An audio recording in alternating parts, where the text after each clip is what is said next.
Welcome into the Cam Strick podcast, episode number 172, presented by Hair Club. Yeah. Can you hear a little bounce in my step today? You hear that? Yeah. Yeah, well, I got a little refreshed. You look tan, got homie. a little refreshed. You look tan, homie. Do I? You're down in I'm peeling Miami. a little bit. Did you get your mind right on the beach? Well, listen, No, people were loving, they were like wanting to talk and like chat it up and everything, and great people, extremely friendly people. You're in Miami, right? Yes, I was. Did you, like what I said, like you like to go to fancy stuff, and I get that too. Did you enjoy the beach though? Because listen, and here's why I say that, all y'all out there. What do you do on the beach? Well, what do you do? I get my fucking mind right, okay? And I'll sit on that goddamn beach, and I don't want to be around people. Mm-hmm. I don't want college kids around me. If I'm going to Florida, I want to chill on that fucking beach, have no people, whatever, just be set up, chill with your girl, and look at that goddamn water. We're not used to the ocean. No. It's scary to me. Did you get in that mug and like chill? Cam's telling me to get a drone. He's like, you need to get a drone. He's like, get a drone for the top of the ocean so you can see what's in there. I'm just letting you know, homie. Here, my point is, if there's a guy with a drone on the beach, always go to him and be like, hey, dude. I didn't see him. And just be like, hey, dude. They weren't out there. Hey, dude, can I see that camera right quick? Yeah. Just because I'm going to go out there and wait out on the beach because that's what I do. Because I'm athletic, Andy, and I can go and I can get those currents and like boogie. How do you handle this situation? Like the guy that walks up with like a saxophone. Like hold on. You know, like the Kenny G type saxophone. It's like it's not like the big long like blues saxophone that has like a kind of curls up at the bottom. It's like a long flute looking thing, but it's a saxophone. You played that in high school? No. So he'd come up to the wife and I start playing music. Like, it wasn't very good at all. And he won't stop until you like give him money. Give him a $5. And then now he's like, you can Venmo me if you don't. I'm like, dude, I don't have my wallet. He's like, bro, you can Venmo me. I'm not. Oh no. I'm like, oh, you can't get out of it. Yeah. So there's a bunch of that going on down there. A little bit. Well, you get that on the beach, dude. No matter where you're at. Yeah, not as bad as like Jamaica or something. Or Mexico, where I fit in very nicely in Jamaica. Well, hey, you go to Mexico. And those cats go up there and be like, here, take a hit real quick. And they'll stick some up your nose. Or they'll... What? Oh yeah, in Dude, Cabo. what kind of resort are you going to in Mexico? Actually, a very nice one in Cabo. They stick their finger up your nose? They're like, what you got? You want this? You want this? And you're like, damn, okay. And then like you'll have a lady with 50 pots and then she walks around hot as shit. Like she'll braid your hair. And then like the other coke dealer or the weed dealer or whatever. And it's very uncomfortable. Mm-hmm. To be honest with you, you get some of that in Miami. You get some of that in Miami, but like for the most part, everyone is like very respectful, very nice. Everybody looks good. Everybody exercises. They're outside. You know, they don't get stuck inside all day long because the weather's so nice. It's a nice all the damn time. Yeah, you just gotta watch out for them crocodiles. Well, you get some of those. Not in Miami. You get those in Florida though. No. Crocodiles are alligators. Alligators. Crocodiles are in like Australia. What's the difference? Oh well, their snout's different. A croc's got a fat ass snout, a wider one. Like if alligator. If one slid up here right now, you would know 100 billion if it's an alligator or a crocodile. The snout on the crocodile. I don't believe you, dude. You wouldn't know. Brody, look it up real quick. You gotta just look that up. And just give him a picture and that's don't tell him and what the snout is. The saltwater crocs are different and they're bigger and they'll fuck you up in Africa. And they'll fuck you up in India, and they'll fuck you up in Australia. You're damn right. They're everywhere, dude. They're everywhere over there, and they're horrifying. Now, the alligators in Florida are going to kill your fucking dog. Or that small little child down in Disney. Down in fucking India. This kid, and they... I think I heard about this one. And the goddamn thing snagged it and fucking started rolling. I know. Got in the water and started rolling. That's what they get their tail going. The dad jumped in there, I think. No, he didn't. Well, what do you do? Well, I don't know what you do. There's a video on YouTube. You start punching it in the snout. That's what you do. There's a video on YouTube where this guy's golfing, and his little puppy, oh my God, puppy goes in the fucking You watched that video? Yes. And the guy goes in there like, motherfucker. And he gets in the water, and he grabs the alligator. God damn it, alligator. And opens its snout and grabs the puppy, and the puppy lived. Dude. It's on YouTube. I think Jeremy Roenick started wrestling around with like an alligator or something like that. Well, he's crazy. Remember? No, it was a snake. No, a snake. It was Jesus, on the golf course. We deal with snakes here. Like, okay, hold on, JR, we love you, but like it's a snake's a snake. But like a big poisonous, like crazy snake. Dude, we have those. We have copperheads here, Andy. What would be more dangerous though? Rolling up like you talk about Africa, rolling up on a alligator or a croc or a snake. Wait, what? You said they're in Africa. Wait. A crocodile is the most horrific thing you could possibly imagine. I put the crocodile up with the fucking grizzly bear very fast, and then you'll go to a hospital. Like, look, you can outrun a crocodile. Not really. Dude, their first 3 steps, they're gonna. No, what do you think? It's like Jordan Cairo, dude. This crocodile, who beat McDavid, which is very bizarre. You don't believe it. You don't believe it. I don't really believe it. Look at segue that is, by the way. We're talking Crocs. First 3 steps. There's not much hockey going. That's Jordan Cairo, dude. Let me say something. We're going to start breaking hockey down a little bit more. But this week is kind of stupid. Like, All-Star game, like, he wants to fucking break the All-Star game down. The skills competition. Like, do you care about that? Like, just let us know. But Jordan Cairo beats Connor McDavid, who I love Connor, dude. He's ungoddamn believable at everything he does. Except for when the camera's on him, he looks like he. When he looks like he's playing though. When the camera's on him, it's okay. Yeah. When he has on to, the ice, talk. When he has to talk and look motivated for things. Although when he's on the ice, like he's the best. But when he's off the ice and the camera's on him, he's like, "Hi, how art thou? I look like I just woke up and I'm in college, and my hair's kind of like scraggly, and I look like I'm miserable. Like I don't want to be around. You have that anything. friend of yours who's got like a 12-year-old son who like always looks like he just woke up and like doesn't talk. How are you, Jimmy? Jimmy, what's up? Hey, Jimmy, what's up, buddy? How you doing today? I'm good. What else is going on, Jimmy? How are you? I'm an adult trained. I'm good. Connor, are you excited to be here? Connor, how are you? Things are good. Things are good. I see they've taken all the excitement and enthusiasm out of his life just by everything he's dealing with up there. Oh, he's making $14 schmil a year. He's a pimp. You're saying he should be happier? At least be happy. With that view that he's got to look at every single day. You saw the house, dude. Terrible view. Terrible view. And he's like overlooking like some like train tracks or something. Yeah, we all got cute houses. Like the view's where it's at. You got to have a view. I know. I don't like to look at a swampland with power cords ever. Power lines. My yard right now, I mean, it's filled with snow, just completely covered with snow. Like, if you were like a painter or like an artist, I would tell you to come over and just like Andy, your backyard ain't that fucking paint cool. a picture. Yeah, like I got graveyards in the back of my yard and shit. I got, and you're talking about your like it's you got a cute paint backyard. The picture, dude. You got a cute backyard, but you can't brag about this it. Dude if I'm not bragging about mine, you can't do this yours. Dude in Miami, in front of our resort,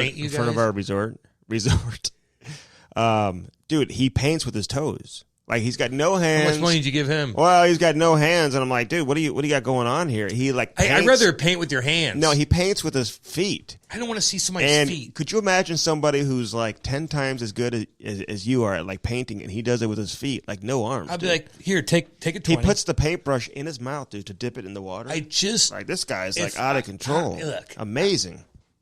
Cool. Like, that's like real talent. That's very good, talented. And that guy, I'm gonna get you his number, dude. I want you to like talk to him and just like learn some things from this guy. Listen, I don't want to watch somebody use their feet for anything. I kind of want you to have socks on and maybe shoes. No. Maybe on the beach we'll get away with it, and that's okay. But I don't want to look at your feet. I just don't. Well, paint me it. I'll look the other way. I'll give you a 20. When I get it, I'm not going to take it home with me because we're going to fly. So I'm probably going to throw it away. So I'm just going to give you a 20. You know what's kind of grossing me out nowadays, though? And we stayed in a beautiful hotel, man. Great really resort. Nice hotel. I saw them. I just don't like hotel rooms after a while. They start to get a little... Hey, but did you do what I told you was going to happen? What was that? Which is like an organic thing. All y'all know what I'm talking about. When you have kids, which I don't, but when you have kids... Petro does, because he talked about his kids in every interview. Oh, God. Oh, yeah. Tell me more about your kids. Anyway, when you have kids and you're married... Shit, when you have fucking puppies and you're married and you leave for the first time. It doesn't count. Yes, they are not your kids, dude. When I want to make love to my wife. It doesn't matter if the dogs are in there. No, yes, it does matter. They can watch the whole time. It doesn't even matter. They can listen to it. And I'll put the... No, because they'll jump... No. You kick them out of the room? Fucking right, get out of here. They'll probably attack you. They're a boner kill. Doing something to they kill my boner. And I'm like, and the boo will jump up, and I'm like, get your ass out of here. They're all standing there outside our door, waiting to come in. While Kate and I don't like. But my point is, Andy, when you leave for the first time, when you got fucking kids, and you go to that hotel, and you look, and you have your wine in your room, and the balcony looks over the wall, and the breeze comes in, and you smell it. It gets freaky that night. You get sexually aroused, like you're back when you first dated again. Am I wrong on that? No, but like whenever y'all know what I'm talking about. Whenever I travel with the wife, you get horny. That's going to happen.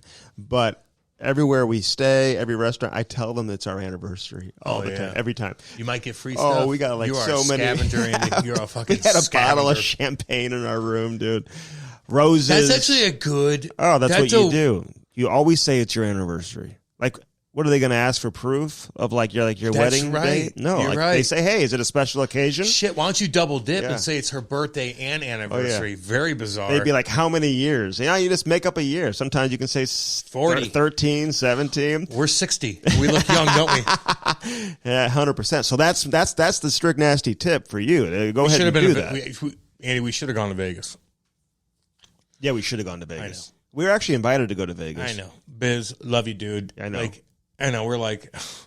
Cam's like, what? I gotta. Cam thinks the All-Star Game's in St. Louis every year. He had no idea it was in Vegas this year. You know how I am with traveling. Like, I'm going to fucking Jersey and Island. All you Jersey folk out there, I'm going to be out there March 6th and 7th with Kate. We're going to be cruising. We'll be at the game at Prudential. Say hey to all y'all.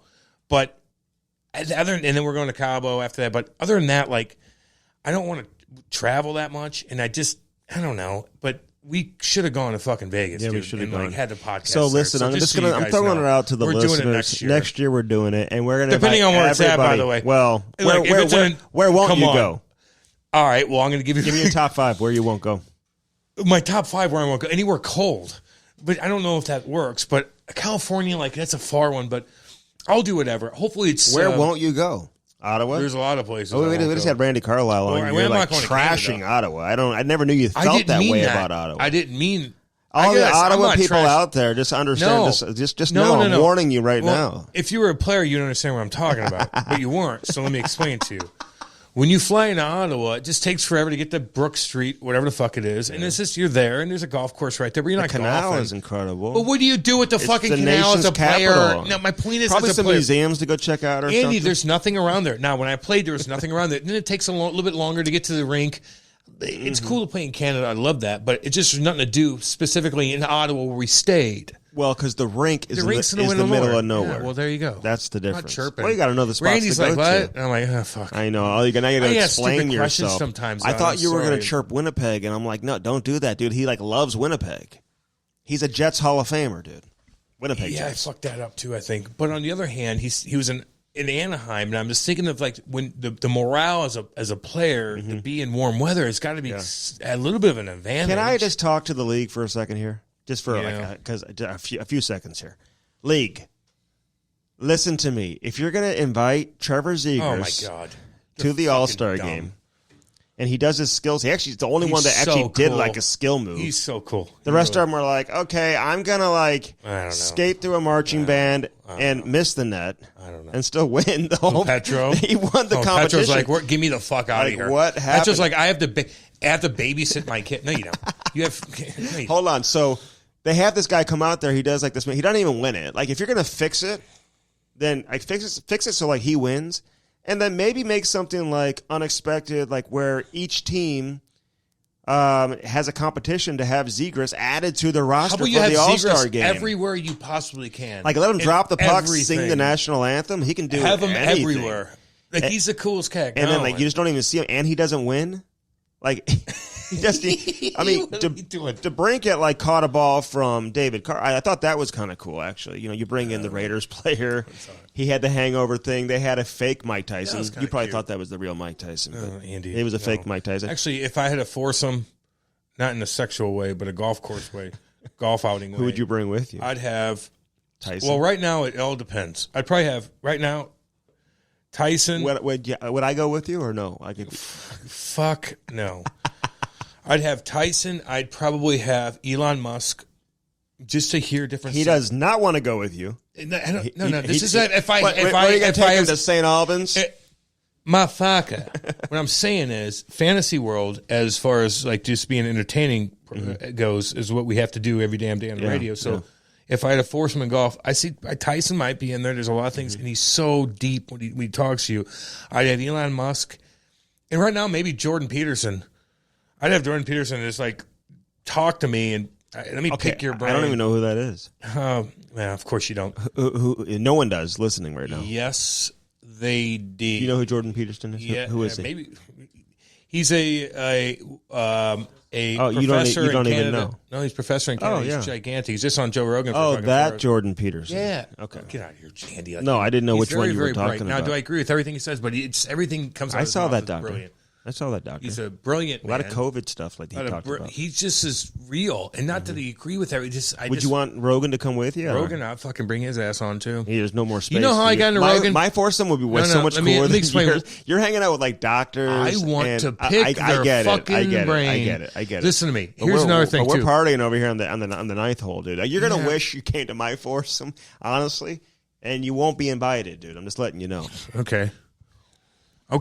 My point is, here's how I got into Rogan. I got into Graham Hancock talking about all kinds of old Atlantis shit and all this stuff. Mm-hmm. And then Joe Rogan's the one that like interviews these guys, and I'm like, wow. And he actually like keeps the conversation going about all. My brother got me into it, and all this like old school shit. Like I love those interviews and too. I can't even explain what they talk about. It's just so over your head, but it's so interesting. And I'm like, who's this Joe Rogan? Oh, he's a Fear Factor guy. Oh, UFC. And I'm like, oh, and he interviews all kinds of cool guys. Yeah. That no one else does. Everything else is I don't even listen to Joe Rogan's political bullshit.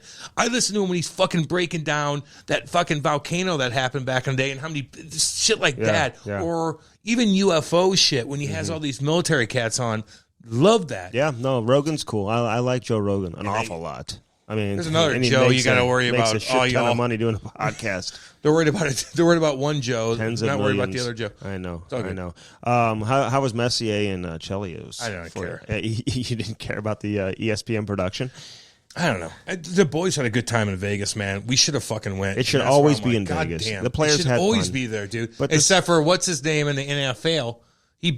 Who's the motherfucker? That got Tyreek Hill? No. Who got arrested? What's his name? Alvin Kamara. What did he do? He just gets the running back. He just gets done doing a Pro Bowl, and he gets a fight. And so the Pro Bowl is done at like 3:30 or whatever. I wouldn't fuck with him, dude. Yeah, no shit. Did he win his fight? Andy, you're asking stupid fucking questions. When you're Alvin Kamara, you're around the biggest shit kicking dudes in the whole fucking city. You have fucking security. Football players. You have everything around you. You just get done doing a Pro Bowl, and 2 hours later, you're fighting. You're fighting somebody. Somebody talk some shit. Who gives a shit, Andy? Who's he I've fighting? had guys dump beer over me. You're just like, get away from me. One thing I know. You get out. The guy he fought didn't take him to the ground, dude. You can't tackle that guy. Probably doing spin moves. Here's the deal. You're a fucking idiot if you fight somebody at 5 o'clock in the afternoon. You're dumb if you fight 5 in the afternoon. Well, I just told you that. Something happened. Yeah, we don't know the whole story here. Like, Andy, did he have a girl with him? What could possibly happen? Somebody said something to his girl. You would have known stole her purse. Like, you don't know what happened. Listen. You're right on that part.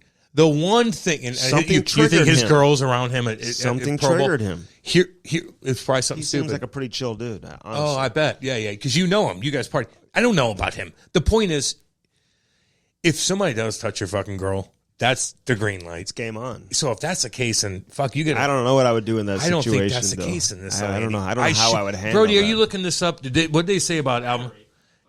I mean, he just okay. So listen, it doesn't make any sense. Yeah. Like, listen, you if somebody talks shit to you, who cares? Mm-hmm. If somebody talks shit to you, who cares? Get away. You have your buddies with you. You guys are the biggest guys at the bar. Who's talking shit to you? Mm-hmm. It's some little dipshit dude. Yeah. Get away from him. Okay. But if you're with your wife somewhere, Andy, and somebody fucking does something, what do I do? What do I do? You're going to be calling fucking 911. Or I'd step in and be like, get the fuck away, little boy, or I'll have to stick up. Don't touch my wife in a weird way. You could say whatever to me. I'll get away, but I don't know. But if you touch her. Yeah, that's where so. I was in Miami, and we're hanging out at this one hotel, rooftop bar, like one of the you and your girl nicest, one of the nicest places I've ever been to. Yeah, it looked. And really nice, we were having. It was like a long day, dude. I needed a nap. You know, sometimes it's like 5:30 at night. You just need a nap. So I found this cabana. Yeah, I found this cabana. I told my wife, I said, I'm closing my eyes 10 minutes. Just like don't let anybody. But that's embarrassing. Why are you sleeping in front of people? Dude, by the way, it's kind of. In like this corner, there's nobody around. It's like a private area. Outside? Private area. That's cool. All right. That costs probably thousands of dollars to like rent out, but like everybody got up and left. And I was like, let's just go in here. That's scavenger again. Okay. You're a fucking scavenger, dude. Jesus. So we go in there, and all of a sudden, right, 10 minutes, I get up because people are like walking back in there, and this dude's staring right at me. I'm like, what's he staring at me for?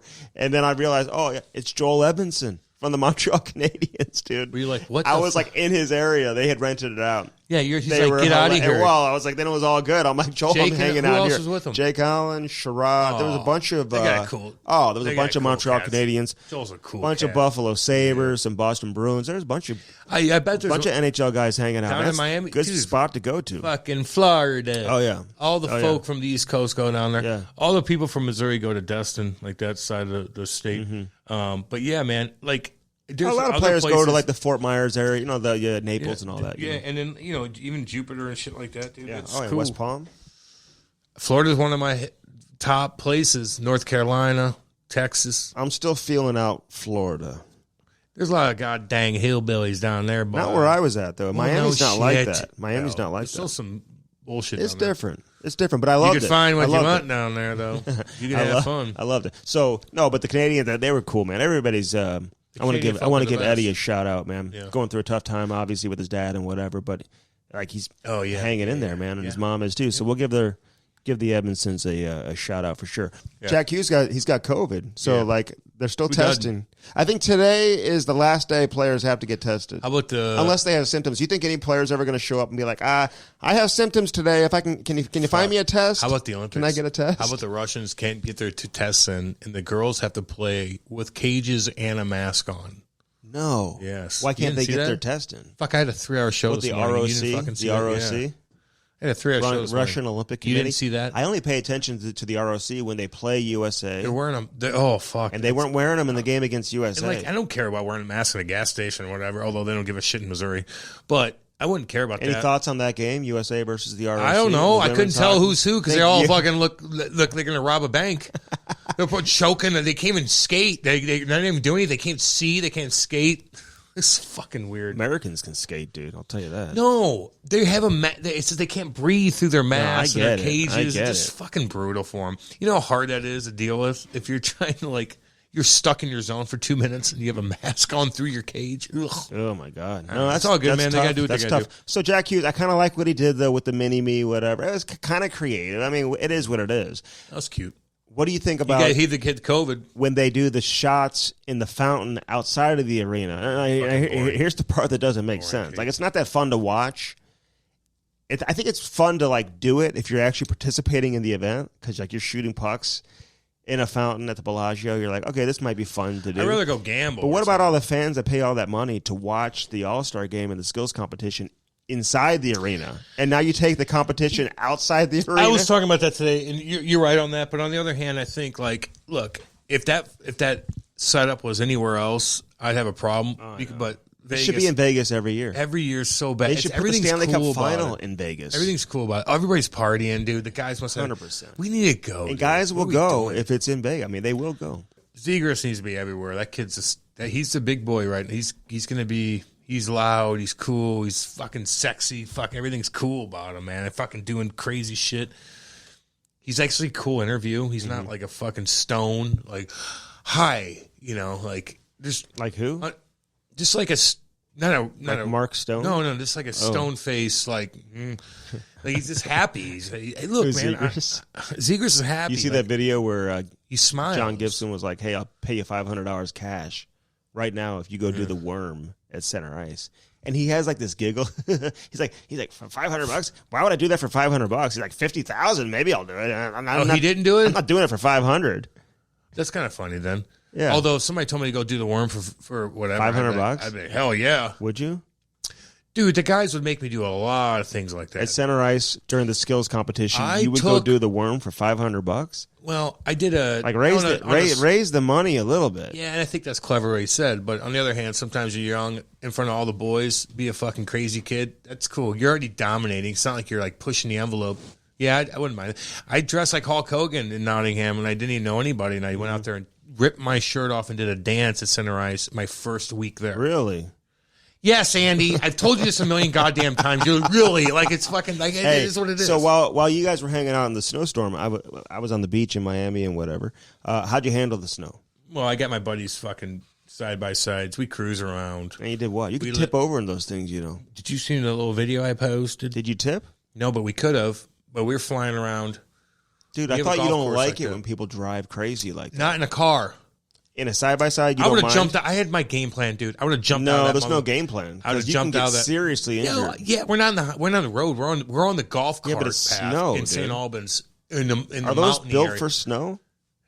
Yeah. They're not made for snow. Yes, they are. I don't think they are. It's more for like off-roading, like woods and stuff like that. Tell me about anything besides hockey, because it's you know so much about shit. What are you talking about? It's for snow? Yes, it's all 4 seasons. Like a foot of snow. Dude, he could put it in 4-wheel drive. You can go anywhere. That was in fucking rear-wheel drive. Oh. They can go 60 miles an hour. I think he's going up anything. Yeah, he was just trying to slide to be fucking crazy so I could film it. I was in a side-by-side one time, and my son was like not even 2 years old. And the guy driving was going like 100 miles an hour, driving crazy. Yeah, and I'm like, dude. Well, your son's in there? Yeah, no, I'm like, no. dude, you gotta like, you know how you don't want to be that guy, but deep down, like, you need to be that guy. And I'd be like, you got to slow down. Just tell him to slow down. That's what you do. Yeah, I didn't like that.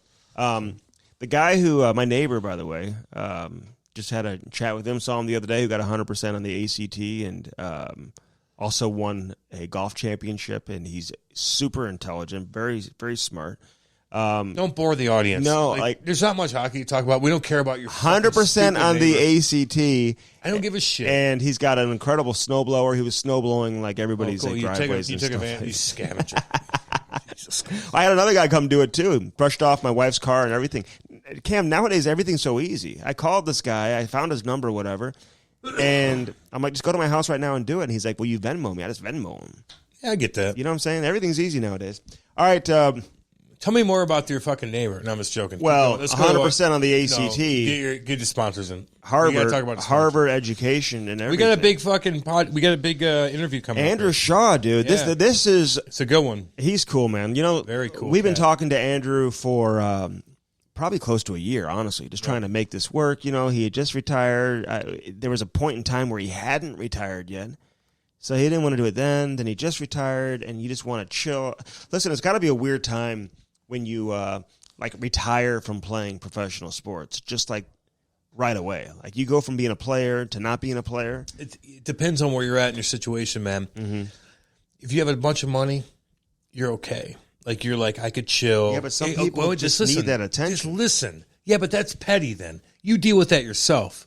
But if you didn't make enough money, you have to figure out what your next step is. Mm-hmm. And that's legitimately a fucking hardcore thing. Look, you got 50 to make, you're like, I ain't bored. I don't feel sorry for them. Mm-hmm. Unless they're mentally fucked up. We've talked about this. It's more the guys that didn't make enough. Mm-hmm. They're living a different lifestyle now. Now they got to figure out what their next skill set is. Mm-hmm. That's a different story. Not a guy that has a shit ton of money. He's like, what do I want to do? I'm bored. Mm-hmm. Big fucking difference. Big difference. Mm-hmm. So, yeah. Now, this guy, don't get me wrong, he made money. He's okay. So that's why he's still building. He's just bored. Now, his head was fucked up as well. Mm-hmm. But he's building shit and doing stuff. We're like, damn, I would never do that. But he's like, fuck, I'm still. Be in a great dude, spot. But that's what he wants to do because he's good at it. His story's crazy. I never understand how guys go from, like, not being invited to OHL camp and, like, getting passed over in the draft 2 years in a row. Yeah, then all of a sudden, like, winning cups. Like, this dude was playing with great players, too. It wasn't like he was playing on the fourth line. Like, he played with Hall of Fame players and was, like, a regular contributor. I got all the respect in the world for this guy, Andrew Shaw, man. I honestly, I know he did some shit that people maybe frown upon with some of the other stuff, whatever, but he owned it. I love the way he handled it. Handles it great here in our conversation as well. He does. But this guy's a winner, made some money, and you can just tell he's like one of those guys that, like, all of his teammates probably love playing with Andrew Shaw. You know what I'm saying? He bled for the team and all that stuff. Oh, yeah. And he deserved every penny he made. Big time. 100%. He fucking balls out all the time. You could tell when you talk to him. Like, you just know when a guy's just got it. Mm-hmm. They naturally have it. He did get paid, dude. He got that 6-year deal in Montreal. He's good, dude. He's chilling. 3.9. He's so bored. He's like fixing houses. Well, he lives next to his dad. Which is cool. He's like, what's wrong with that? He's like, what's wrong with that? Nothing at all. His dad helps him do the houses too. Yeah, absolutely. He's the only other player I've ever met that does that. Besides he's fucking you. cool. Yeah. Lives next door to the parents. Yeah, man. Well, I don't now. No, you finally moved. Yeah. It's okay. There's nothing wrong. I wouldn't listen. I'm not going to chirp. I Andrew would Shaw. buy my old if you sell a couple more of these goddamn things, Andy, I'd buy that fucking house that I used to live in next to my parents. Oh, would you? Yeah. Just to have it. What do you mean? I just your old house? Right next to my you parents. want to buy it back? Yep, I do. Why didn't you just rent it out? Because I wanted the money. Down payment and all. Yeah, I made a ton of money off of it. Mm-hmm. She overpaid, but she's such a bit. Oh, gosh. Oh, my God. I hope she's listening, dude. No, she ain't listening. She's like an old lady. How can you talk about her like that? Because you just know the she's difference. Very friendly. She's very nice. You don't know a fuck thing. What are you talking about? But I just feel like I want to own that house just so because my neighbor's so cool. I don't know. She sounds like a wonderful person. Dude. For you to talk about an old lady like that, it's something about that is not sitting with me very well right now. She's single. Single. You have no idea. And who knows what you left behind in that house, too. Great memories. I mean, don't get me wrong. I had it when I was 18 years old. 18 I had that house. Man. I bought that mug. All right, Andrew Shaw on this edition of the Cam Strick podcast. Looking forward to this. I think you should too, man. We get into a lot of things, including his cousin, Jacob Panetta. Yeah, that's true. Who is subject, who obviously created headlines. Yeah.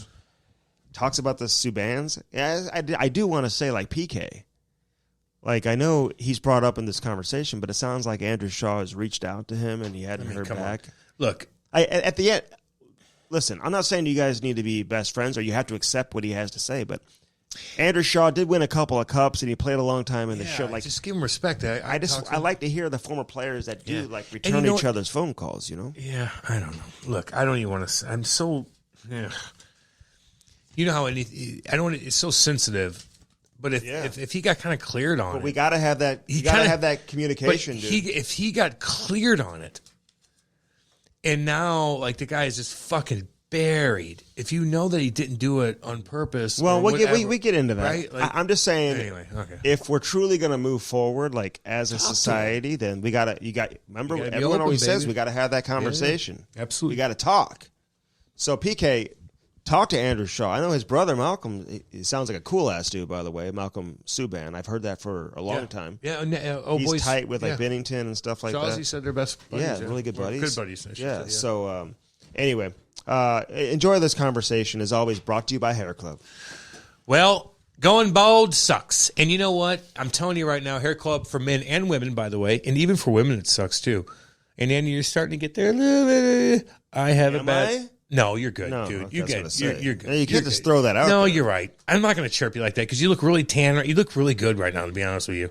For what it is, you look pretty damn good. You're tan. Well, when I fell asleep on Joel Evanson's cabana, that probably was a bad look for you. I had my one side of my face up, and I woke up now you have and I was all sunburned on one side of the face. You know? No, you look pretty evened out. I'm so pale and gross looking. Anyway, the point is, going bald sucks, and I remember going through that, and you just see it come out, and you're like, yeah. But you have options now. All you got to do is go in any one of these places. They're all over the damn place. Check them out. You walk in, schedule an appointment. They'll take this little thing and put it on your head like, dee-dee-dee-dee-dee-dee, and it's like kind of comfortable. You're like, this is where you're going. They put movies on for you. Oh, yeah. Well, when you get surgery done, they have a billion different options. And the ladies there are so nice. Oh, so nice. I'm like, check the hair. I like to sit there, and they're like, let me look at this. I've been talking to a few of them the last couple of weeks. When they touch the back of your head, you're like, oh. Yes. Like a cat would like start purring. Incredible. I know. They're like, this is what we could do. We have options for that. We could do PRP. We have surgery here, blah, blah, blah. So they have a bunch of payment plans and everything. On the street who are like losing their hair, and I'm like, listen, have you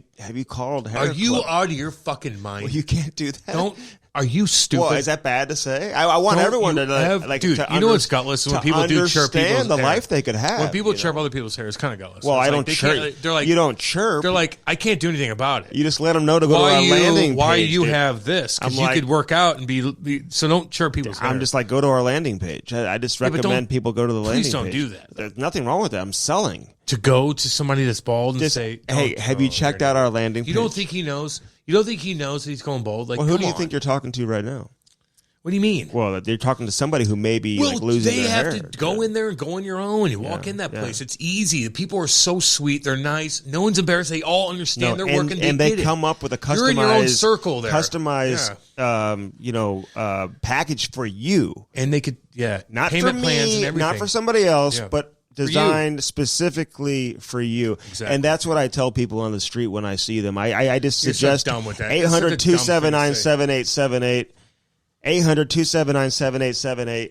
You know who you are, and listen, just know that there is a better life for you. When Andy comes up and he says, "Hey, Baldy, what are you doing?" Like, geez, Andy, that's so not horrible. what I say, that's dude. Goddamn horrible. I would never say that to somebody. Look, you could be the most polite son of a bitch ever. And be like, "Excuse me, sir. Yeah. I see that you're going they're bald. Very receptive I see they're to going it. bald. Oh, no shit. What else about me? Yeah. I'm obese, and I'm this. Like, you can't. No, they're very receptive to it. They're like, yeah, absolutely. What's that number again? 800-279-7878. Our landing page is hairclub.com/Cam Strick. So it's very easy to find, very easy to get to, and that's why I share it with everybody. It's not just for you or you, it's for everyone. So again, check them out. They are our title sponsor. We love our relationship with Hair Club, and hope you, if necessary, check it out. And again, sign up for your first consultation from our landing page, and you're going to get $250 off your first consultation. How about CarShield and CarShield.com, man? We love all our friends over there at CarShield. And listen, I need to get my boy Nick Hamilton some Cam Strick podcast hard seltzer. I know I got to drop it off and get that over to you very, very soon, and I'll have that for you very shortly. As you should. Yeah, I will. For everybody over there at CarShield, whoever wants it. CarShield.com. Use that promo code CAM, which I know is very embarrassing. Why, but you know what? It'll save you 10%. So that's why you do it. Who's trying to arrange that interview with us with Ice-T? Ice-T? I don't know. I know Ice-T very well. No, you don't. His music, I'm very familiar with his music.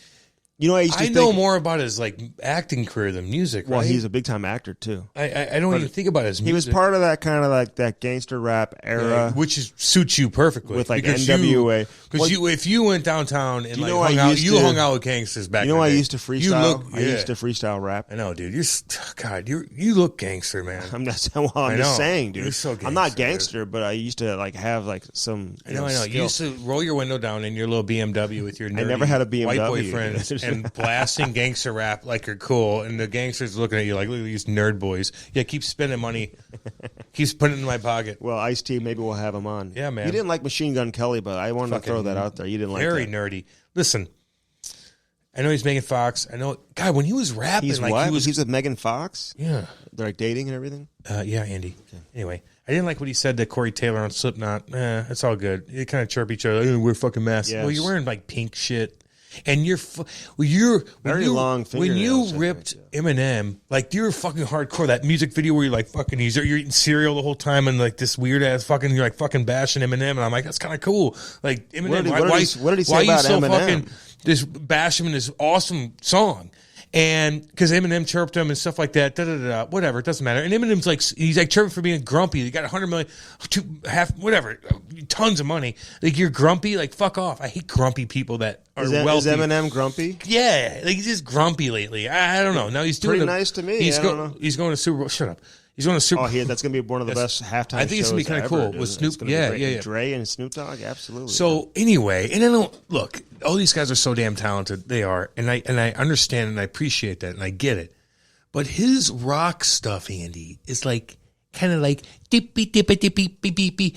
I'm a little teeny bop 12-year-old high school or middle school sweetheart talky talk. I just don't know his songs. I knew one song. Did you listen to it? I knew one song he sang. But you know what I mean. When you listen to it, the All-Star game, it's just the teeny bop. We're kidding the teeny bop. I don't know. Kind of probably what you like still. Well, I don't listen to that. I don't listen to that. Machine Gun Kelly. I knew one of his songs. I thought he was going to be cooler than that. It was, a very popular song that I had heard. Does that make sense? Let me ask Brody, because Andy, you don't know shit. Does that make sense? I like his rap. He's a shitty whatever. Oh, he likes his rap. He likes the rap. That rap song was hardcore. It was but cool. He didn't do it. He didn't do it there, though. What's up? That's what got Megan Fox. I know. Then now he's up there in pink clothes, and he's like, I'm singing about high school breakups. That's what it is. With his guitar and stuff. With his guitar, it's not heavy. It's not raunchy. No, there might be a song that is. I don't know. Correct me, guys. That's all good. Let me know. I love all y'all. I love all y'all. I used to want to do open mic night and stuff like that. Do some we've been on the radio for we've been. It's been I'm a long just day. saying. It's been a long day. I can't deal with it. I can't deal with it. I mean, freestyle rap was my thing back in the day. And I could probably bust out one for you right now if you want me to. I'm going to say a weird. I don't know. I can't do it. I can't. Right. You force me to be a CarShield and CarShield.com. Hey, get that protection today. You never know when you're going to need it. And listen, unnecessary costs are out the window in 2022. Simplify your life. Simplify your life. CarShield is a great way to do it. You never know when your computer's going to go out, your engine, your carburetor. Could be anything. Your muffler. Your starter. Starter. Yeah, it happened to you. So, again, you get that protection from CarShield. You're all good. You're taken care of. Pick and choose where you want to have your car worked on. They hook you up with the rental car. You pick your mechanic, man. It doesn't get easy peasy, any better than that over there with CarShield. All right, what about the Better Business Bureau? Beep, beep, beep, beep, beep, beep, beep, beep, boop. These people, Chris and Natasha, say what up, because I just want to hang out with Chris and Natasha. Hi, Natasha. Hi, Chris. Hi, Natasha.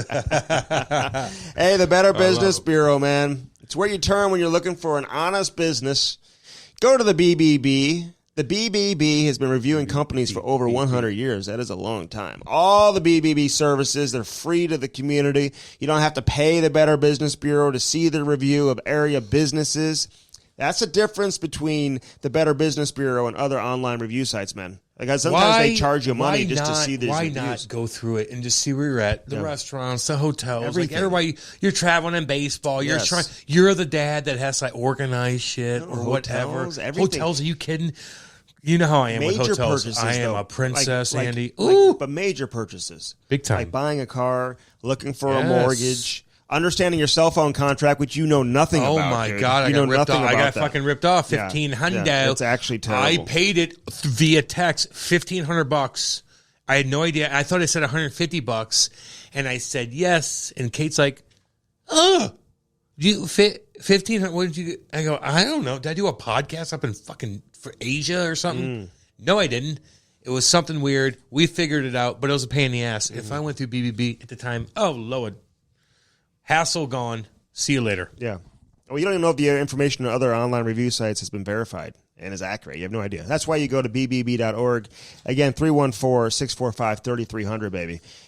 Give the BBB a call today. I've got to give a shout-out. Happy 60th birthday to our boy, Dan Bellman, dude. Oh, Danny boy, what you doing? Probably should go down to Florida. No, he is in Florida. Is he? I knew he would be. He's in Florida. He's chilling. Yeah. He watched the All-Star game. He's a hockey dude. Oh, yeah, but he's playing golf with Kyle. Oh, yeah? Oh, they're just doing their thing, dude. He's just chilling as he should. Yes, he works his ass off anyway. Big shout-out to Danny Bellman. Chill out. What should he do? Like, what's the perfect birthday for Danny, him? I would be cruising that beach. Get that mind right. Chill out. Watch the waves come in. Have cocktails coming out the wazoo. Go eat some sushi. Then go to another place. Bounce around. Danny, you know what's up. Yeah. You only turned 60 once, man. Happy birthday, dude. We love Dan Bellman. Hey, if you want to get Danny Bellman something, you just head out to Troy. I need a 2,500. Head out to Troy. I need a 2,500. That's what you do. They got the Buick GMC on one side of the street in Troy. The other side, the Cadillac, the Chrysler Dodge Jeep Ram on the other side. Chrysler Dodge Jeep Ram on one side, Buick GMC on the other. I'm looking at that Denali. Happy 60th birthday to our boy, Danny Bellman. And I know you're hanging out, chilling out with your family, so enjoy that. Hanging out with his daughter and son, doing a bunch of stuff. Just chill, dude. Yes. Get that mind right. Happy birthday to Danny Bellman. All right, Andrew Shaw on this edition. Great conversation. We hadn't had one like this in a while. He's totally cool, man. Super cool. He did chirp me because I love my little kitty cat, Boo-Boo, but it is what it is. I do, though. I'm not hearing about Boo-Boo. I do, though. Andrew Shaw on the Cam Strick Podcast. The Cam Strick Podcast is brought to you by CarShield. You know, nothing more frustrating, Cam, than when that engine light comes on and you know right off the bat you're going to have to spend thousands of dollars to repair your vehicle. Call 800-857-2481. Mention the promo code CAM or visit carshield.com and use the code CAM to save 10%. Yeah. That's carshield.com. A deductible may apply. Save yourself money. Sign up and get your coverage now with carshield.com. Now to the interview. Hello. Shawzy. Is this Mutt? This is the Mutt. What fuck's up, man? What's going on? What's going on, guys? Chilling, dude. Where are you at? 613, what are you, up in Ottawa? Somewhere in Ontario. Belleville. Belleville. Belleville. Back to the roots. Aren't you from Belleville? I am Bell Vegas, baby. Yeah. So what are you doing, man? What are you doing? Well, pretty much just being a stay-at-home dad. Bought a couple houses, fixed them up with my old man. So I've been working a few days a week doing that. But other than that, hanging out with the kids, making sure they're enjoying life, having fun. So you're a handy. See, Andy, he's a handyman. Yeah, well, that's what I want to know. What does that mean? Like, are you doing the dirty work? Hammer and nails. Are you measuring shit out?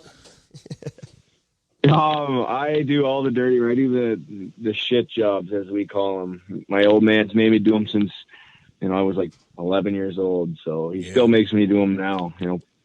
Painting, trim, and ripping up carpet, doing all the grunt work, really. Oh my God. That's what I tell my wife. I'm like, I could carry shit for you, but that's about it. Hey, listen, but you played hockey for a living. You played hockey forever. Now you're doing like real work. Although hockey is like still like a grind, man. You got to grind it through. Like, how difficult is that to get up and like do that? Or do you feel like, playing hockey all those years, like trained your brain to go out there and get it done and work hard? Well, it's kind of like a locker room feel. You got a couple of guys hanging out, chirping each other, listening to music. But I'm not like, I don't need to work. So, I'm not at the job site at 7 a.m. I usually get up, eat breakfast, work out, probably at the job site by 10:30. And I won't work past 4:30. So it's not like I'm putting a full day in. That's a full day for us. 6 hours, 10:30 to 4:30. That's a goddamn full day. That's a long day right there, Shazzy. But I love how you said you don't have to work. Because listen, you did pretty well. Like so, you took care of your money and everything, right? You're in a good spot. You can kind of just chill and do whatever you want, right? I got a financial advisor, Chris Moynes, Capital One Management. Give him a shout out. Oh, he's been great. He set up me, my wife, my kids. So, I'm not flashy. I don't drive expensive cars. I mean, I got a truck and a Tahoe, but I'm not wasting money on, useless stuff like, some people may do. But that isn't me. I know. I like that about you. That, man. See, Cam's truck has how many miles on it right now? 100,000. Motherfucker, it's paid off. I don't need. I'm gonna get a shit kicker. But it looks newer. It actually kind of looks. It looks nice. But listen, did you just get married or what? Because I'm trying to follow it along. But you guys had kids together before you got married, or how did that work? Like, it's the same girl, right? Or no? Same girl. Yeah, I've been with her for 10 years. We got married about, I got to get this right, 4 years ago. Okay. 4.5 years ago. Our daughter, we had about 10 months after being married. So she's about 3.5 right now. And our son's just turned 2 a couple weeks ago. Yeah, you got a great family, man. I love all the family pics. I got kids too, man. I know how it is, Shazzy, but I can tell you guys got a good thing going over there. You're 2 years old, though. Is that kind of like a weird stage where they're not old enough to like hang out with you yet? They're not really, you can't do anything yet, like, right? Like, how is that dealing with a 2-year-old? 2-year-old, they hang out. No, I mean, like, you can't like talk to them, right? Have a conversation with them yet? Oh, he's talking. He doesn't shut up right now. That's the annoying part. He's always jabbering along. I take him out. We go sledding, skating. We had a campfire on the lake the other day, playing some hockey. He's pretty good at hanging out. He's better in that stage now. I think it's like a year and a half. They start to be a little bit more fun, more busy at least. Yeah. Cam thinks his cats and dogs are kids. He's like, well, my dog and my cat, they don't talk very much. They don't talk to me that much. I don't know what the fuck their problem is, assholes. I wouldn't see Cam being a cat guy. That's oh my God. Oh, that's my baby boo-boo. Oh, I love that little kitty so much. I do. I don't give a fuck. I do love that cat. But what was I say? Like, so he's already skating, and you did mention on the lake. Yeah. What lake are you on, dude? Small lake in Prince Edward County. It's called Roblin Lake. I grew up there. We had a family cottage. Yeah. Actually, my parents live right next door to me. It was our family cottage. They tore it down about 8 years ago and built a house. And I bought the 2 cottages next to it and tore them down and built a house. And it's about 10 minutes from Belleville. We just kind of, it's a great area, man. Pretty busy in the summer. Dude, people used to chirp me for living next to my fucking parents. And like, why you live next to your parents? I'm like, because it's like the easiest thing in the world. I walk over there, I take all their food, take their beer. It's easy to deal with. My dad helps me fucking put up fucking pictures because I'm, one dimensional. So yeah, so it's nice living next to your parents. Built-in babysitters. Yeah, that's how I look at it right now. I mean, when I was in my 20s, 20 to 26, no kids. I'm sure they got fed up with the big parties and the loud noises, but it's kind of great to have them there now. Hey, listen, how you feeling, by the way? Yeah. Because I know you had to retire. You could have still played for sure, but obviously you had to listen to the doctors and whatever. You had some concussion issues. Like, you feel good? Like, is all that in the past, or are you still dealing with that on a daily basis? I deal with it on a daily basis. Some days you just wake up and you feel like crap, but some days you have headaches for no reason. Some days you're just a little agitated, or I don't know. I deal with it day to day, but getting into a routine, eating well, making sure I'm taking vitamins and eating healthy and staying hydrated. All that helps. All that little stuff helps. So I kind of make sure I try to do that. And if I drink vodka water now instead of crushing a lot of beers. But I just try to. I'm in the gym like 5 days a week too. I'm probably more shredded now than I've ever been in my career. So am I. Yeah, Andy is too. Take your shirt off real quick, Andy. Let me check that. Yeah, but so explain that though, like to people that haven't gone through the concussion shit. And I know it's kind of depressing, but it's like I'm wondering what do you mean exactly when you get up? Like, is it always something to do with your head, or is it just maybe you just feel like shit? Like, is it always correlated to concussions? I don't know if it is, but more emotional, more easily annoyed. For things with me, it's the loud noises that trigger I snap if there's babies screaming and they're not quite down. If I'm working around power tools all the time, it's kind of just hard to deal with. It just gives you like a piercing headache, like instantly.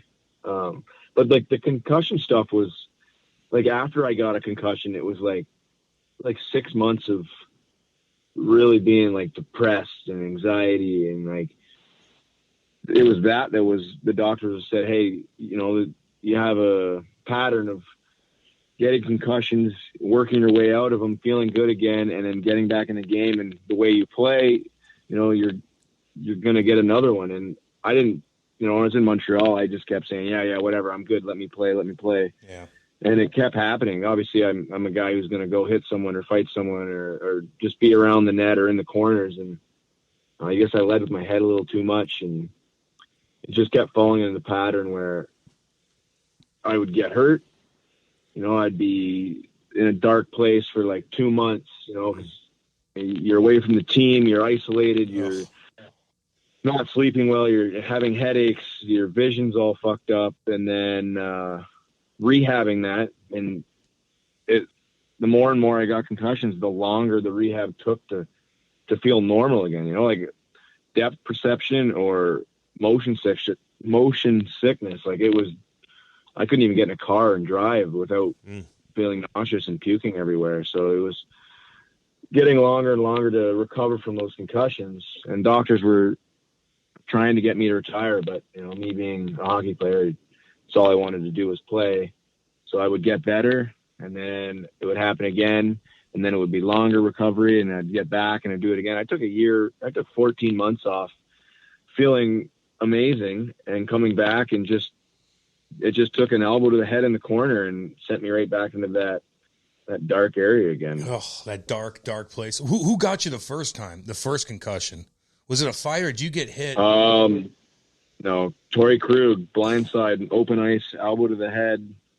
No penalty, no suspension.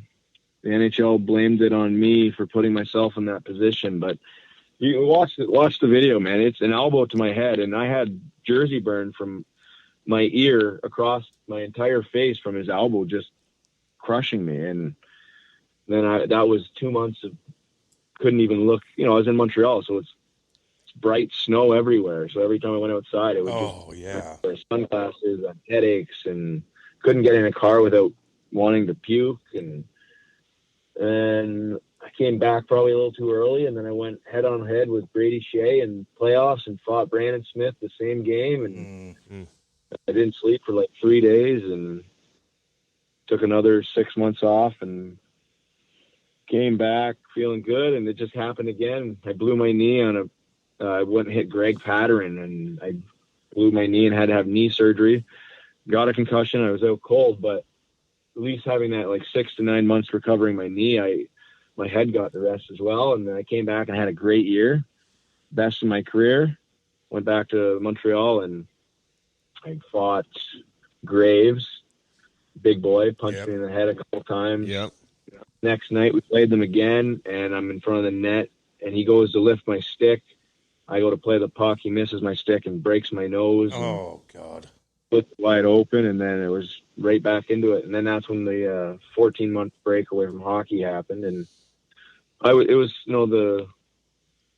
the pandemic hit, so it gave me that extra, I don't know, like 6 months to recover, which was kind of nice for me. And I got ready for hockey. I felt great. And like I said, one little elbow to the head and right back into it all over again. Yeah, man, I remember the Krug hit, and because I think he fought Brendan Gallagher actually, like later in the game or whatever. It was like a heavyweight match. I mean, he and Brendan Gallagher. But listen, we know Kruger a little bit. I obviously being here in St. Louis, man, we've had him on the podcast.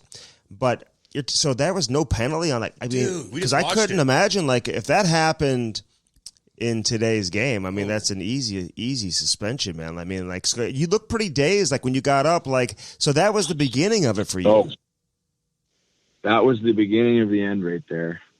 I always said too, if that was me throwing that hit, there's no problem. The league throws me out for 10 games. No problem. Dude, he fucking clipped you, man. Yeah. He just got just your head. Right? Just my head. Well, there was a big hit on the wall right before that, right? It was almost like he was responding because somebody got crushed on the wall just a few seconds before that, right? So the game was just starting to get turned up a little bit, it looked like. Wow. Well, he blindsided me. I didn't see it coming, obviously, but I guess the NHL said it was my fault. So that's what they stand. I got in a heated argument with George Peros the next year. He came to do his meeting with every team, and we were in Pittsburgh, and I think it was like pregame skate, and he starts talking to us. And I wanted to fight him right there. He was being a complete asshole. Like what? Really? Like what big George do? What big George do? Oh, because he was giving Deneau shit about something that happened in a preseason game, and Deneau didn't like it. So Deneau said something like, well, I only acted that way because he did this to me. And then he said something to Deneau. I can't remember what. So then I stood up and said, oh yeah, like you're going to blame Phil for putting himself in that position like he did me. And then he got all heated and started lipping back at me. And I can't remember what words were exchanged, but he ended up just ending the meeting right there. He didn't even finish the meeting. God. Wow. Who we talking about? Phil? Oh, Philip Deneau. That's what you're talking about. Okay. Yeah, man. I mean, Jesus. Yeah, we had Peros on the podcast too, man. I mean, it's like, I don't know. I wouldn't want that job, but at the same time, like considering he played for a long time in the role that he played, like, he should like understand where you guys are coming from, especially a hit like that. And I love Kruger, man, honestly, but like, I mean, anybody who watches that, especially in the modern game, like that's an easy suspension. Fucking clipped him in the head. Like there's no, I mean, that's an obvious penalty. That's obvious. So anyway, when I first came back to Boston, I made sure Krug fought me, and I got him with a couple of good ones. So. Yeah, but sometimes I don't know, hard feeling. Like, you're trying to throw a hit, but I'm not mad at Krug. I'm mad at the NHL for not disciplining. I'm telling you, if that was me throwing that hit, dude, 100%. 10 games, it's right there. 10 games, you're gone. 10 games. And you know what? Isn't it weird, though, when you're in that situation and you have to go fight a guy like Kruger, who he's a big, strong kid. He's a big guy, but he's a strong guy. His arms were jacked when we had him on here. Yeah. We just had him on. But those fights never go the way you want them to go, because they're just play defense, and then you're just like struggling to get punches thrown, and they don't want to get hit. So I know those kind of fights, man. They suck. Yeah, they do. But I got him a couple good ones. I popped him one or two at the end to send him down. I felt good about it. Hey, tell me about those days in Chicago, man. Like, listen, some of those teams you played on, I mean, you guys in that town, We're Midwest. Andy and I are Midwest guys. We know fucking Chicago. We used to go up there all the time for hockey tournaments and obviously playing up there and shit. I feel like I've seen like 300 of your games of your career live. Dude, what is it like playing there with that fucking team, being the big dicks in that town? Like, explain that to people. Oh, man. I was 20 years old when I came in. A kid from a small town moving down to Chicago, I was like, this is fucking awesome. And it was, man, I felt like a rock star. You know, we go to restaurants, we free meals here, free drinks here, go to a club, everyone would be, all over you, drooling all over you. It was unbelievable. And, we had some amazing guys that would take us out and show us the town. There was a bunch of us young guys like me, Letty, Sod, Jimmy Hayes, they would, all right, I'll be at your place in 10 minutes, be outside. And they'd just pick you up and take you out on the town. And it was unbelievable, man. We felt like we were the mayor of the city. We could do what we wanted to. We were respectful and, we were just kids having fun and then playing in the madhouse, man. Oh. We had 5 amazing years there where it was just like we were top of the league every year and winning playoff series, winning cups, and that building would just rock, man. Those fans were unbelievable. And I don't know, man. It's sad because how fast it flew by. You're having so much fun. It just, in a blink of an eye, 10 years just goes like that. And you didn't appreciate it well in the moment, but you look back on it and you appreciate everything you went through and all the love and support you got from the city. It was unbelievable. Yeah, and you guys had so much star power, but like the fans, they love you. Like you played like such a loud style, throwback style, always in the mix, after whistles, dropping the gloves, scoring big goals as well. Your first NHL game, you fight Zach Ronaldo, right? and he cuts you up a little bit. You go off the ice, you get repaired, you come back and score your first NHL goal in the same game in your first game. Like that's unbelievable. Oh, yeah. Well, I always told myself, like, if I ever got that shot to play in the NHL, that I would make sure everyone remember who I was. And second shift, I look, and we scored a goal. So we're lining up center ice, and Zach looks at me. And I fought him in junior once, too, so I knew he was looking for it. And I said, oh, fuck yeah, let's go. And I guess Q was on the bench. I should have told him not to fight. And then he says, oh, whatever, Shawty's going to do what he wants to do. And I go out there and fight him. Get 14 stitches in my forehead, come back out. I'm playing on a line with Taves and Sharp, and I just go to the net, go to the corner, and I end up making a great little play and scoring a goal. It was unbelievable. We had a busload of people from Belleville, 60 people from Belleville, bust down for that game too. It was pretty amazing. It was a sick goal too, like a backhand goal, made a move and like beat Brizgalov, who we've also had on here, like crazy ass. So Q, and listen, we know Q, like and I love Q, man. First coach I ever covered, got to know him really well, always kept in touch with him. So he's telling you like your first game not to fight. What do you mean? He said like Shawzy's going to do whatever he wants to do. I guess all the boys on the bench were like, when I came back, they're like, oh, Q's going to be pissed, man. He was screaming. He didn't want you to fight right there. But then they said after the fight, he was all jacked up and said, oh, Shawzy was going to do what he wanted to do anyways. Like all jacked up for me, Q was old school. I owe that guy a lot, man. He gave me the opportunity. He made me a better player each year, man. I love playing for him. Yeah, I never liked the coaches, though, that tell you not to fight, especially a guy like you. Where you're like, dude, I can't help it sometimes, right? Like, I'm always in the mix. I have the puck a lot. I piss people off. And when you tell me not to fight, now I'm always thinking about it. If you don't say anything at all, like, sometimes it just has to come and you got to defend yourself. But I just hated when coaches would say that to players. Just let me figure it out on my own. If I have to, then I have to, because I'm going to put myself in a situation because I'm fucking crazy. No, I respected Q. He actually only told me not to fight to me once, and he only told me to fight once. And the time he told me to fight, Matt Dumba crushed Kaner in the third period in Chicago, but we played them 2 weeks later in Minnesota. And before the game, he came up to me and said, Shawzy, I hate doing this. I never like doing this. But I need you to go out there and grab Dumba and let him know he can't do that. And I said, Q, already planned on it, bud. I got it set. Don't worry. And then went out there and had a good fight. Ate a few, threw a few. You know how it is, yeah, Cam? Damn right, baby. No, I know how to eat them punches. Already planned on it, bud. Thank you, Q. Already planned on it. Hey, but all the star power in Chicago, though, Kane, Taves, Keith, Seabrook, Crawford, obviously. Yeah, you guys had so many great players, but like, who was was it Taves all the time? Like, who was the man, like, inside the dressing room, off the ice, who kind of ran the show?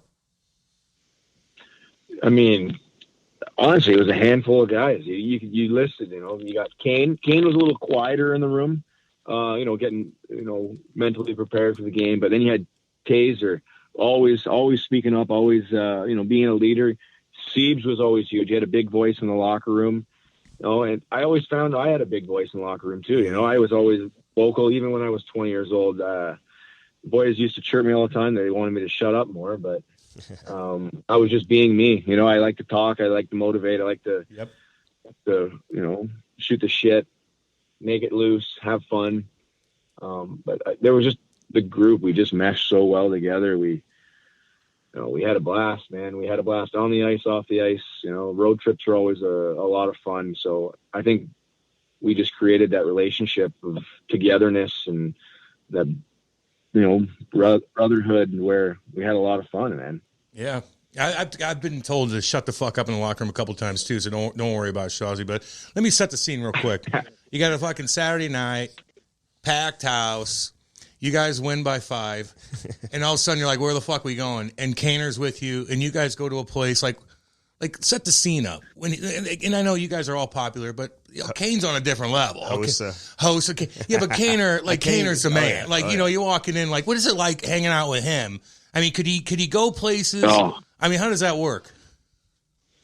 Clubs are usually pretty good, man. If it was a Saturday night and we win 5-0 and we don't got anything Sunday, it was Paris Club till about 3, and then right down to across the street to Underground till about 5. Oh, they were pretty good. They were good, man. They always had like security around us, and if someone was, being kind of not annoying, they're all right, man, your presence is not wanted here anymore. Like the guys would just be like, hey, time to leave. And they were good, man. But the people of Chicago were great. They let us party, let us have fun. They weren't taking pictures of us. They were, it was a different time, I guess, 11 years ago, but they let us be us. They let us have fun. We were respectful. We were there to have fun with each other, create memories, and they were there to do the same. So I think it was pretty chill.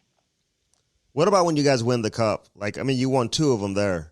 First, I think it was the first. I don't know, the first one or the second one. He's got blood coming down his face. Oh, I know. He takes the puck in the face. First one. Oh yeah, and then like a profanity laced tirade all over national TV with the cup. And I loved it. I loved it. But when you're just the out of body experience that you felt, Canadian kid growing up, lifting the cup over your head with all these mega stars. Can you describe the feeling? It's hard to describe. I think just the emotion, man. I was bleeding, hoisting the cup. I was 21 years old. I don't know, man. I get goosebumps talking about it. Yeah. Is that picture hanging up in your house with the blood coming down your face? Where's that hanging up? Everywhere. It's over the headboard in the bedroom. Right, it is. I want one. Oh no, it was an amazing feeling, man. You could see the emotion I had hoisting the cup. I think I dropped like 5 F-bombs on national TV, and just pure joy. It was, one of those things where words just can't explain how satisfying it was. I was passed over twice in the draft. I got drafted as a 19-year-old. I signed an American League deal, and then a year later, I'm hoisting the cup, and just unbelievable feeling. Yeah, that's all I can say. Okay, so why you got passed up twice in the draft? You played in the O.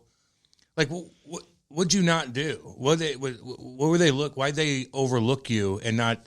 And we've had so many guys, motherfuckers who don't get drafted. Like, what? They didn't draft you? Like, what was the reasoning for it? Oh, opportunity. I think. I got cut from the OHL my 16-year-old year. I came back to Belleville. I tried to play for the Wellington Jukes Junior A team. I got cut. I played major midget. And I had to call Niagara to see when camp was when I was 17 because they didn't even invite me back. Wow. I go to camp there. I make the team. I fought a few guys, scored a few goals.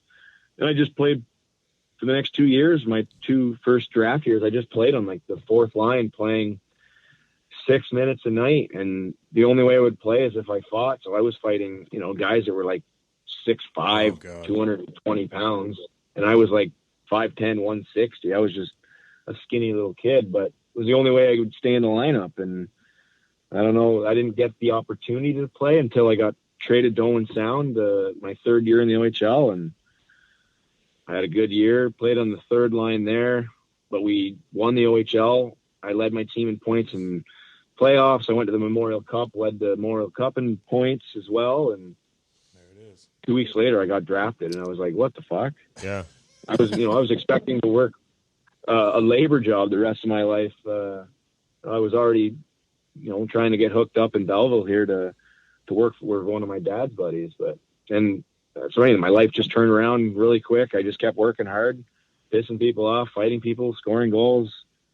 And then I got that opportunity. I just made sure I never looked back. And it was like, I was 8 years in the league and I still had to prove myself every single game. It was, if I didn't play well one night, the coach would just throw me down to the fourth line or whatever. It was like every single game for me, every shift for me was, you got to keep proving yourself. You got to keep proving yourself no matter what. No matter what you've already had, success in the NHL, you still got to continue to prove yourself. And that's probably why I played so hard, and that's probably why I only lasted 10 years. The body just couldn't handle it anymore. Yeah, man. Okay, well, explain this, though. Like, the mentality, first off, they don't invite you to camp, so you call them, and you come in, but you make the team. Like your mindset, your mentality, like, where'd you get that from? Like, did you just come in and, like a man possessed and just looking to fight left and right? And obviously, you had some good fortune. You scored some goals, too. But, like, how do you end up making the team, though, when they don't even invite you to camp? Like, what'd you do? So I show up to camp. There's 3 inter squad teams, right? Each team has 3 lines. I'm the only guy on the fourth line. There's only one player on the fourth line for all 3 teams, and it's me. So I'm like, oh, fuck, I got to play up and down the lineup because, I got to play with, they just rotated the wingers through. So I got to play with some better skilled players. And then they realized, like, oh, this kid can skate. He can hit. He's good at getting the puck and giving the puck to, the better players I think just that mentality of doing all the little shit and not, worried about points and scoring and just competing out there is what I don't know. I grew up with 2 brothers. All we did was compete and fight. Mm-hmm. No, I get that. Our whole lives and everything. Yeah, no, I get that. All right, so Alex Pietrangelo, he was your teammate in junior, like in Niagara. Like, what were you guys buddies? Did you guys like hang out? I mean, because you guys went at it, partying, popping bottles. Because you guys went at it like numerous times, like in the NHL, especially during the playoffs and whatever, like end of games, scraps and scrums and whatever, like really heated. Like, was he just at another level in junior? Like, what was he like on the ice and off the ice back then as a teenager? I mean, he was a great role model, man. The guy, you could tell he was eating well. He was training hard. The guy would play like 40 minutes a night in junior. And I hung out with him a few times. I think my second year he was, up. He was up for the first bid in the NHL, and he came down after his 9 games, and then he went to World Junior. So my second year he wasn't really around like a lot. Mm-hmm. But man, he was a good role model, a good guy. But I mean, you get on the ice, you piss me off, I'm going to try and hurt you, Oh yeah. Oh yeah. And let me say this, because your coach in Owen Sound, someone who we're very close with, Mark Reed's man. When I worked in the UHL, he was the head coach. Became very tight with him. Still talk to his son. See his wife down at games occasionally. Like, what was he like as a head coach? Like, how much influence did he have on your career? Oh, he has a lot of influence. I think him and Q knew each other really well, so he spoke to Q highly about me. And he was the guy where, like, I came to Owen Sound, I didn't play much minutes when I was in Niagara, and I came there, and he pulled me in first day and says, Shazi, I don't care. You don't need to fight for me anymore. If you want to fight, go ahead. But I'm telling you, I brought you here because you're a competitor. You work hard, and you'll make everyone around you better. So just go out there, piss people off, have fun, and be you. And he was like the first coach I've ever had. Like, my dad didn't even want me, being that rat, chirping people, pissing people off. My dad hated that. He's like, just play hockey. And Mark Reeds came to me and said, dude, you can make a career out of this if you just stick to it, believe in yourself. And he was great. I had one-on-one meetings with him, like, through the year. He was great. And then he spoke to Q, and he was just praising me about the person I was, how hard I worked, how much I compete, how I was always for, the team. I was always for the guys, and I had everybody's back no matter what. So Mark Reeds, I love the guy. He did a lot for me, and it's sad he's not here because he's great for the hockey community. He was great for me. He was great for a lot of other players that played for him too. He was just an absolutely amazing dude. Yeah, I love hearing that from you. Like, because he and I would talk when you guys had that run during the playoffs. And then you guys had like that parade with like fire trucks and stuff like that, and Owen Sound. Like, I kept hearing all about it, and he would tell me about this goaltender, this 16-year-old goaltender named Jordan Binnington that you guys had. Yeah. And I wrote stories like back in the day when I was writing. Like, I wrote stories about Jordan Binnington, this kid from like Owen Sound. I didn't even know who he was, but like Mark Reeds was like, dude, you got to pump this kid up. Ends up getting drafted a few months later by the Blues, whatever, a year maybe later, whatever it was, and. Was he the same personality in junior? I need to know about Jordan Binnington, like back when he was like 16, 17. Like, let us know. A little kid. He was my road roomie on the road. And we used to just crank music and get pumped up before games. He was a little kid, man. He was, he was high on life at that point. He would nap, and the moment his alarm would go off, I'd be waiting, because I'm not a napper, so I'd be sitting there waiting. The room was quiet for like 2 hours. His alarm would go off, and I would just start beating him with pillows and just start jumping on him, throw him around. You've seen him. He's a skinny little kid, man. Yeah. Like, I don't know, 160 pounds probably. And back then he was even lighter, and I'd just pick him up, throw him around. We'd wrestle and then get dressed and go to the rink to go to the game. He was a lot of fun, man. He was a lot of fun then. I'm sure he's still a lot of fun. Did you expect him to go on to like when you're watching him play in the Stanley Cup final a few years back, he comes up, goes on that crazy run, leads the team to the Stanley Cup. Like, when you're watching that, like, were you like, wow, like you could see that for his future, or were you like, oh my God, Benner, like, this is unbelievable? Well, when I was in Owen Sound, we had Scott Stager, who was drafted to New York, I believe, and Michael Zador, who was drafted in the NHL as well. And, we had those two veteran goalies, and then this kid out of nowhere just took the starting job, and he played unbelievable. And you talk about opportunity. St. Louis finally had to give him that opportunity. They needed someone in net because things weren't going well for him. And then, he got hot. He stayed hot. He was confident. He believed in himself, and I don't know, he made history, really. Yep. Yeah, he's confident, man. He's a good dude, though. Like, you know how it is. Like, he knows your name. He talks to you. He doesn't try to big dog anybody. No. He's fucking cool. Like, he's totally cool. And he's good for hockey too, by the way. Even if he does go out there and want to slash somebody with his stick and he wants to try to fight people, he'll probably get his ass kicked, but who cares? Did he fight? And do you ever see him fight in junior? Oh, no, I never did, but he would always try wrestling. He always thought he was, you're right. He's confident in himself. He thought he was like, he thinks he's like the biggest, strongest kid. Benner, man, someone would easily destroy you because he's not a big, strong kid. Oh, no, but, but he's always in the mix after like, whistles. We're like, this is cool, but like, don't fight him because I don't know, he get his ass kicked. The Cam Strick podcast is brought to you by Bellman and Bellman.com. BEHLMANN.com. Get out there to Detroit, Missouri. Check it out. On one side, you got the Buick, the GMC.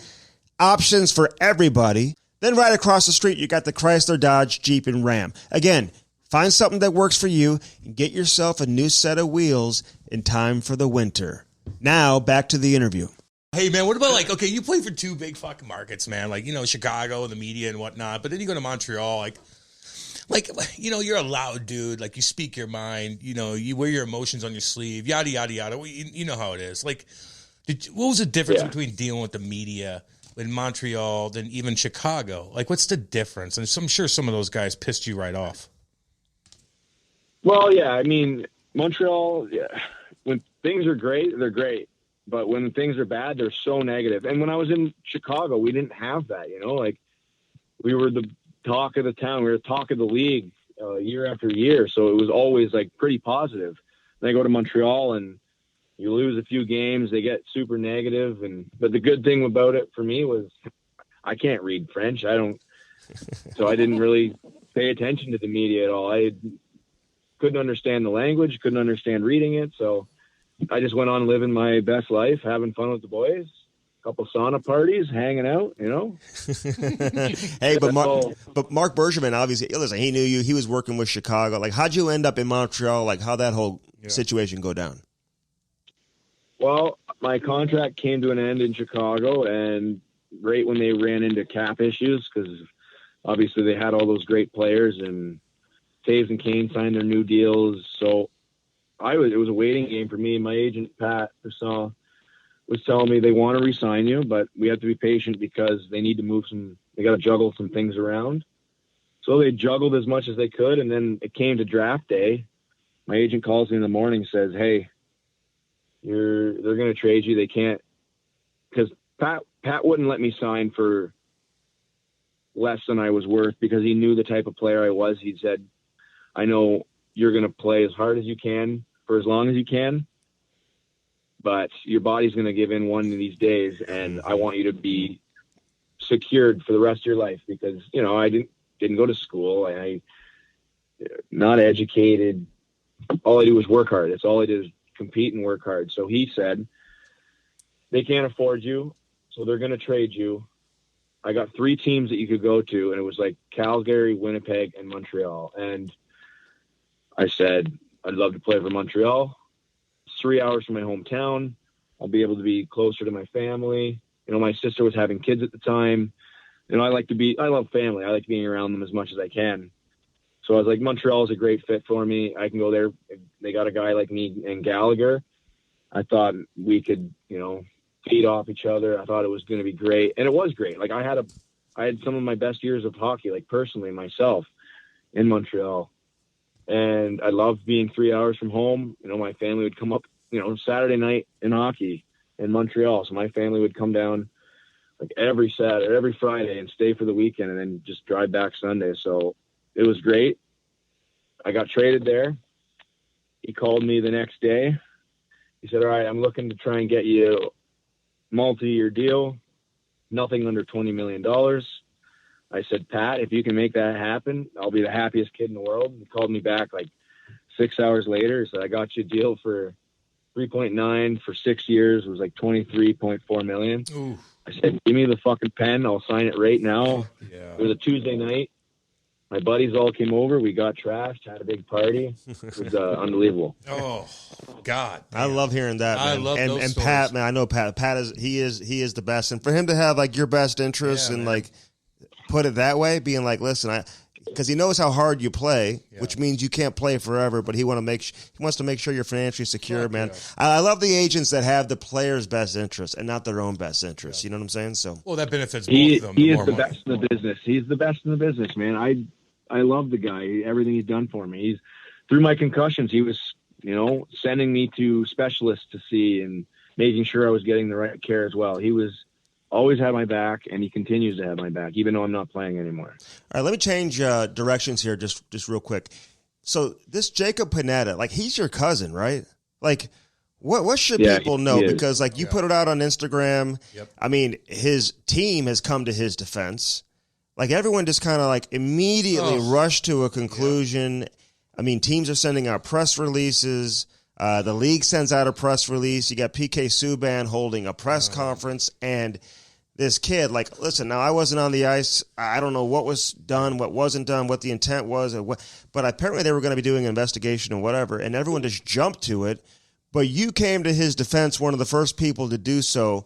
What do you know about what happened? Like, how's he doing now? And just help us understand it. All right, it's obviously a sensitive topic. Yeah. I was going to stay out of it and let the league do what they do best. But then PK came and brought it to life, obviously, and had a press conference and painted a picture of my cousin being a racist, a horrible person. And me growing up with him, knowing him, knew it was all a lie. I knew exactly what he was doing. I've seen him do it through minor hockey, through when he played at Colgate, when he played junior A here in Wellington. He's done that tough guy pose so many times. I don't know why he does it, because he's not a fucking tough kid. He would probably get beat up in every fight he's been in. But he did this tough guy pose in 3 other games this season, and they had them all on tape. They sent them to the league to prove, like, hey, look, we know how it looks. It looks bad. But his intent wasn't to be racist at all. He's a good kid. So they sent it to the league. They had one of Jacob's teammates, who was a player, a person of color, wrote a letter of character to the league as well, saying he's done this before. He's not being racist. I know it looks bad. But right away, like, the media wants to see the worst in people. Everyone wants to see the worst in people. And it kind of just buried him right away. And, the team was going to lose sponsorship. So they had to release him, even though they didn't want to. The coaches had his back. So they released him, and East Coast, they do all the housing for their players. So they kicked him out of the housing. So he is a 26-year-old kid that's 24-hour drive from home, gets kicked out of his living quarters, gets released from the team, being portrayed a racist, stuck in a hotel by himself till this hearing's over, getting death threats. So the kid wasn't in a great spot. Obviously, they were saying, oh, he deleted his Instagram and Twitter because he's guilty. No, he deleted it because he was scared. And he understood what he did was perceived to be racist, and he went to apologize to Jordan right after the game. And Jordan said to him, I don't care. I'm going to slit your throat. It's what he said to him. No lie. He said that to him. So right away, he's like, I'm done. My hockey career is over. I'm going to be looked at as a racist my entire life. And so I had to come to his aid. I know him. He's not just my cousin. He's one of my good friends. We hang out all the time. We train together.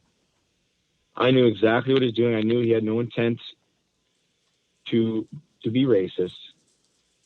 And I talked to Malcolm through this whole thing, and me and him were like just Malcolm sad Subban. that this whole thing happened. Yes, Malcolm Subban. He's one of my good buddies.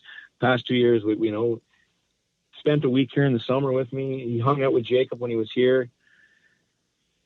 So it's been tough. Jacob's home now. They're appealing the 38-game suspension. The league, after their investigation, talked to Jacob and said, after the investigation, we understand and see that you had no racial intent in your gesture. Have to suspend you 38 games for the rest of the season because it was perceived by Jordan as a racial gesture. So they have this in writing too. So what's Malcolm saying? He's tight with Binnington too, I believe. He's saying he feels bad for Jacob. He's saying he feels horrible for him. And I feel horrible for Jordan. Like you can see in his reaction, in the anger that he had, that he received it as, he thought he was being racist. And we totally understand. I talked to Malcolm. Malcolm has explained, told me that Jordan went through some racial hate over in Europe when he was playing over there. So we're empathizing for the Subban family. We understand that people of color have endured racism for far too long. But in this instant, he wasn't being racist. He wasn't trying to be hateful to people of color at all. He was just being an idiot, doing a tough guy pose that was perceived the wrong way. And it's tough because I would love to see Jordan and PK understand that Jacob sees that what gesture he did racist, and he feels sorry for it. He never wanted to harm Jordan in any way of being racist. I mean, obviously they were in a dispute in a scrum, but we're all hockey players. We've been there. And I just would love to see Jordan and PK see that Jacob had no intent of being racist, to come forward and say that. I think that would be a big step forward into everyone being fucking loving and getting rid of this hate, and like enough's enough, right? Like, there's enough going on that you could pick and choose other racism shit. Like that dude from fucking Czech who looked at the kid and like acted like he's peeling a banana peel. That happened about 2 months before this whole thing. That stirred a big thing. And so now this happens. But let me ask you this, Shazzy. Like, I thought there was something verbal that being accused of something verbal, and then you have all these guys right there, No. and the linesmen and the refs, and they didn't say anything, they didn't hear anything. So it was just the actions of what he did with his arms, like he's a big tough guy, just like Tom Wilson does. And I used to do that too, walk around like I'm fucking big and tough, like it's just kind of like a standard thing. But I thought there was some verbal action that went down that created it.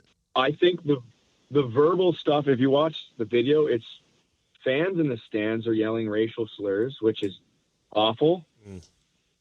So they just, the media blew it up like he was doing racial noises or saying racial slurs. But the linesman in the investigation said Jacob called him a coward and said, you want to fight me now that the refs are in between us, is what he said. And that's why he did the tough guy pose. Yeah. And those are the words he used. And the linesman in the investigation told the league about it. But the league agrees. They believe Jacob had zero intent of being racist, but it was perceived to be racist. So that's why they had to act, and that's why they suspended them the rest of the year.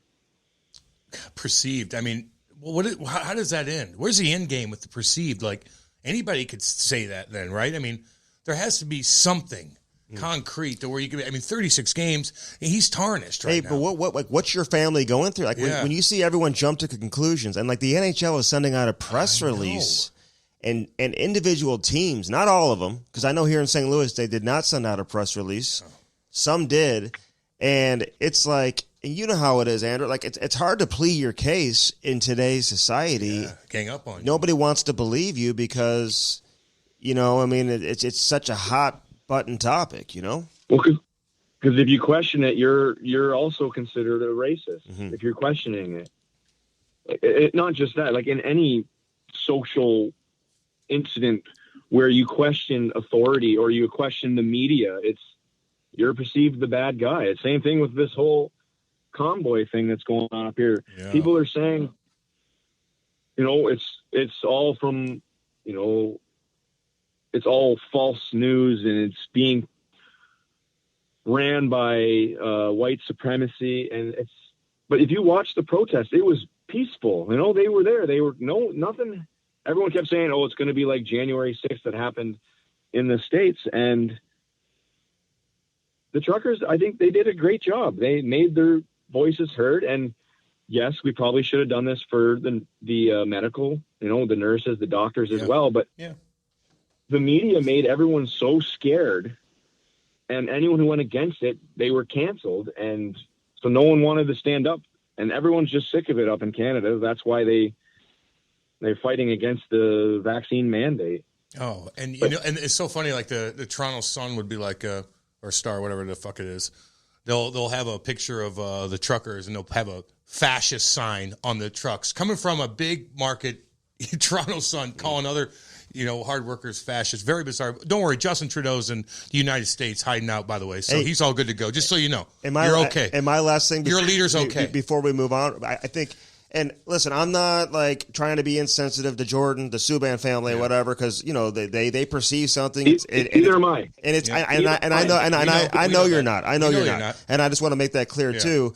because, you know, what goes through their mind and, you know, I mean, it's different. Right. The historical aspect of it, I mean, it can be really upsetting for people of color, and I respect that and I get that. But I'm curious how Jacob is doing now, and I'm also like, is he doing okay? Like, is he doing better? Like, and like, what's he doing? I think people may want to know, and I'm curious. You, like, for as long as you played, you know everybody. You played in Montreal too. Like, did you reach out to PK? Have you tried to reach out to him to talk to him at all? Yes, I tried reaching out to PK, but nothing. I talked to Malcolm because he's one of my good friends, and he understands Jacob's side of it. But he says he also understands Jordan's side because, like he said, I agree with him. Like, they've gone through racial shit their whole life that they haven't deserved. So it hits home when something like that happens. Mm-hmm. But in this situation, I just think that they should be a bigger man and say, hey, look, we perceived it as being racist, but after the investigation, after understanding, after listening to Jacob, we understand he had no racial intent. But this is what we're talking about, people. We need to better our society, better our community, because we've endured this far too long. Mm-hmm. You know, but they need to fight their battle with something else, because I feel it's horrible for Jacob because he's not doing the best. He's not doing great. You know, he's depressed. He's in a dark spot. He's scared, you know? Yeah, man. God damn. Yeah, it is weird. And you know what? Again, like I said before, there's so much going on where there's going to be a racist. Somebody's going to do something stupid, just like that dipshit motherfucker that act like he's peeling a fucking banana peel right behind the net. It's like, go fuck yourself. Like, that is so obvious. You should get your ass kicked for it. He got fucking booted out. But now everybody's like on high alert. And so, like, there's enough racism going on where you could pick and choose and say, this is bad.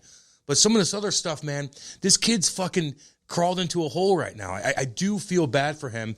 And I hope his mental health is okay, because I don't think he deserves it. With all the evidence that's out right now, that, you know, it's a shame. I wish the results of the investigation were as loud as they're not, though, Andy. The initial accusation that was man. made. When Twitter wants to get you, when social media and these writers, they want to get you, they're going to do Cancel culture. They're going to fucking get you, dude.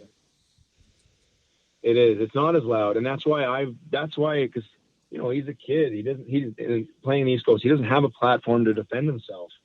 So that's why I thought, you know, he's my family. I know him. I grew up with a kid. I know he's literally the nicest kid in the world. Like, his family is so politically correct about everything. Like, they do so much for the community here, like, under the radar, because they don't want to be praised. They just, you know, they like to help people, and they're such good people. And this happened to him. It's just heartbreaking. Well, and the reality is, anybody who makes a racial gesture on the ice or racial slur, I mean, is a fucking idiot, and your life is over. Yeah. I mean, you're never going to overcome that. Like, and we're talking about a guy who went to Colgate. I would imagine he's got some brains upstairs and whatever. Shit. I mean, like, it would take a certain type of individual to truly do that. I mean, Andy, in any workplace environment, if somebody's saying racial shit, they're fucking gonzo, dude. Yeah, you're done. You're gone. You're gonzo. Death sentence. So, yeah, man. Anyway. How much hockey you watching nowadays, Andrew? Like, you still paying attention?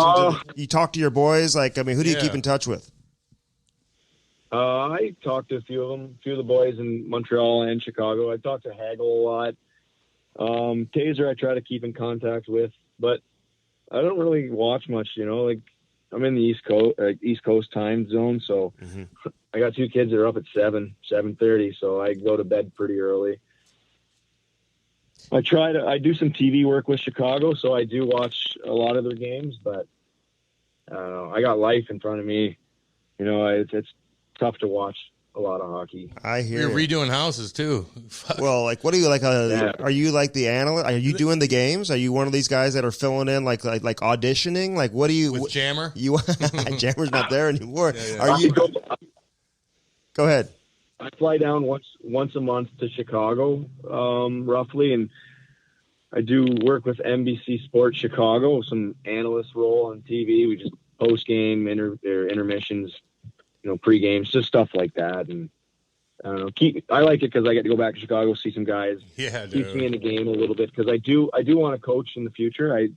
I learned a lot from Mark Reeds and Joel Quinville that I would love to, you know, keep in the hockey world. You know, they were two amazing coaches I had, and I always try to take a little bit from every coach that I've had in my career, so I could, you know, use that in my future, hopefully. Damn right, dude. Yeah, you got to be. I'd love to see you coach, man. Damn right. I'd love for you to be a coach. But do you ever get to a point where, like, you're hanging out with the kids, you're not really paying attention to hockey, and all of a sudden they're like, hey, come down to Chicago. We're going to put you on camera. And you're like, fuck, I got to do homework. And they ask you a question, you're like, I don't know. I didn't really watch the game. I have children, and I'm redoing houses. No, I asked for my schedule like a month in advance because, you know, like I want to plan stuff with my family and stuff too. You know, I'm a family man, so you got to have a calendar. So I always ask for advance. So before I go down, I watch a few of the games before I go down. A few. Catch up and see who's in the lineup, see who's playing with who, and, you know, sharpen my wits up a little bit. Yeah. Hey, I got two more. First off, Joe Quenneville, he's going to coach again. He's got to get reinstated. He will coach again. So, you know, hopefully he, you know, gets that opportunity. I would imagine he will sooner than later get back in there. Maybe he'll bring you on board as his assistant there, Sean. You can work for Coach Q when he gets back in the game coaching. How tough was that, by the way? Not to get involved in the situation that occurred because I don't want to go there, but to see people that you know very closely kind of like, you know, be under the gun like that. Well, I wasn't there when it all happened, but I lived with Kyle in Rockford my rookie year, and it was like I lived with him, and I didn't really know any about it. I didn't know anything about it, you know, but you could tell he was going through some stuff. Mm-hmm. But he didn't want to open up to me because he wanted me to, you know, just treat him like a buddy and not see what he went through, I guess. But it's sad, man. The whole situation's sad. I feel bad for Kyle to go through that.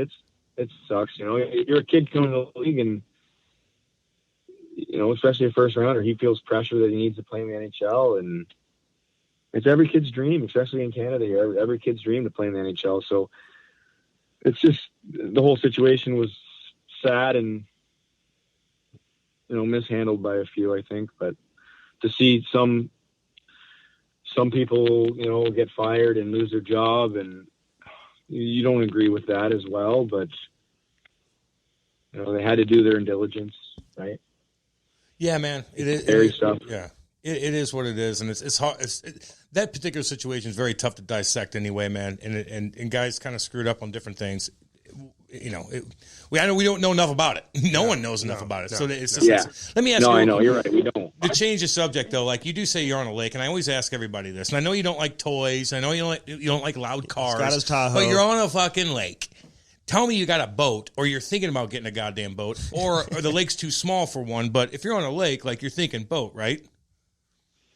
I got a 30-foot pontoon, tri-tune with a bar, bathroom, speakers everywhere. Oh yeah.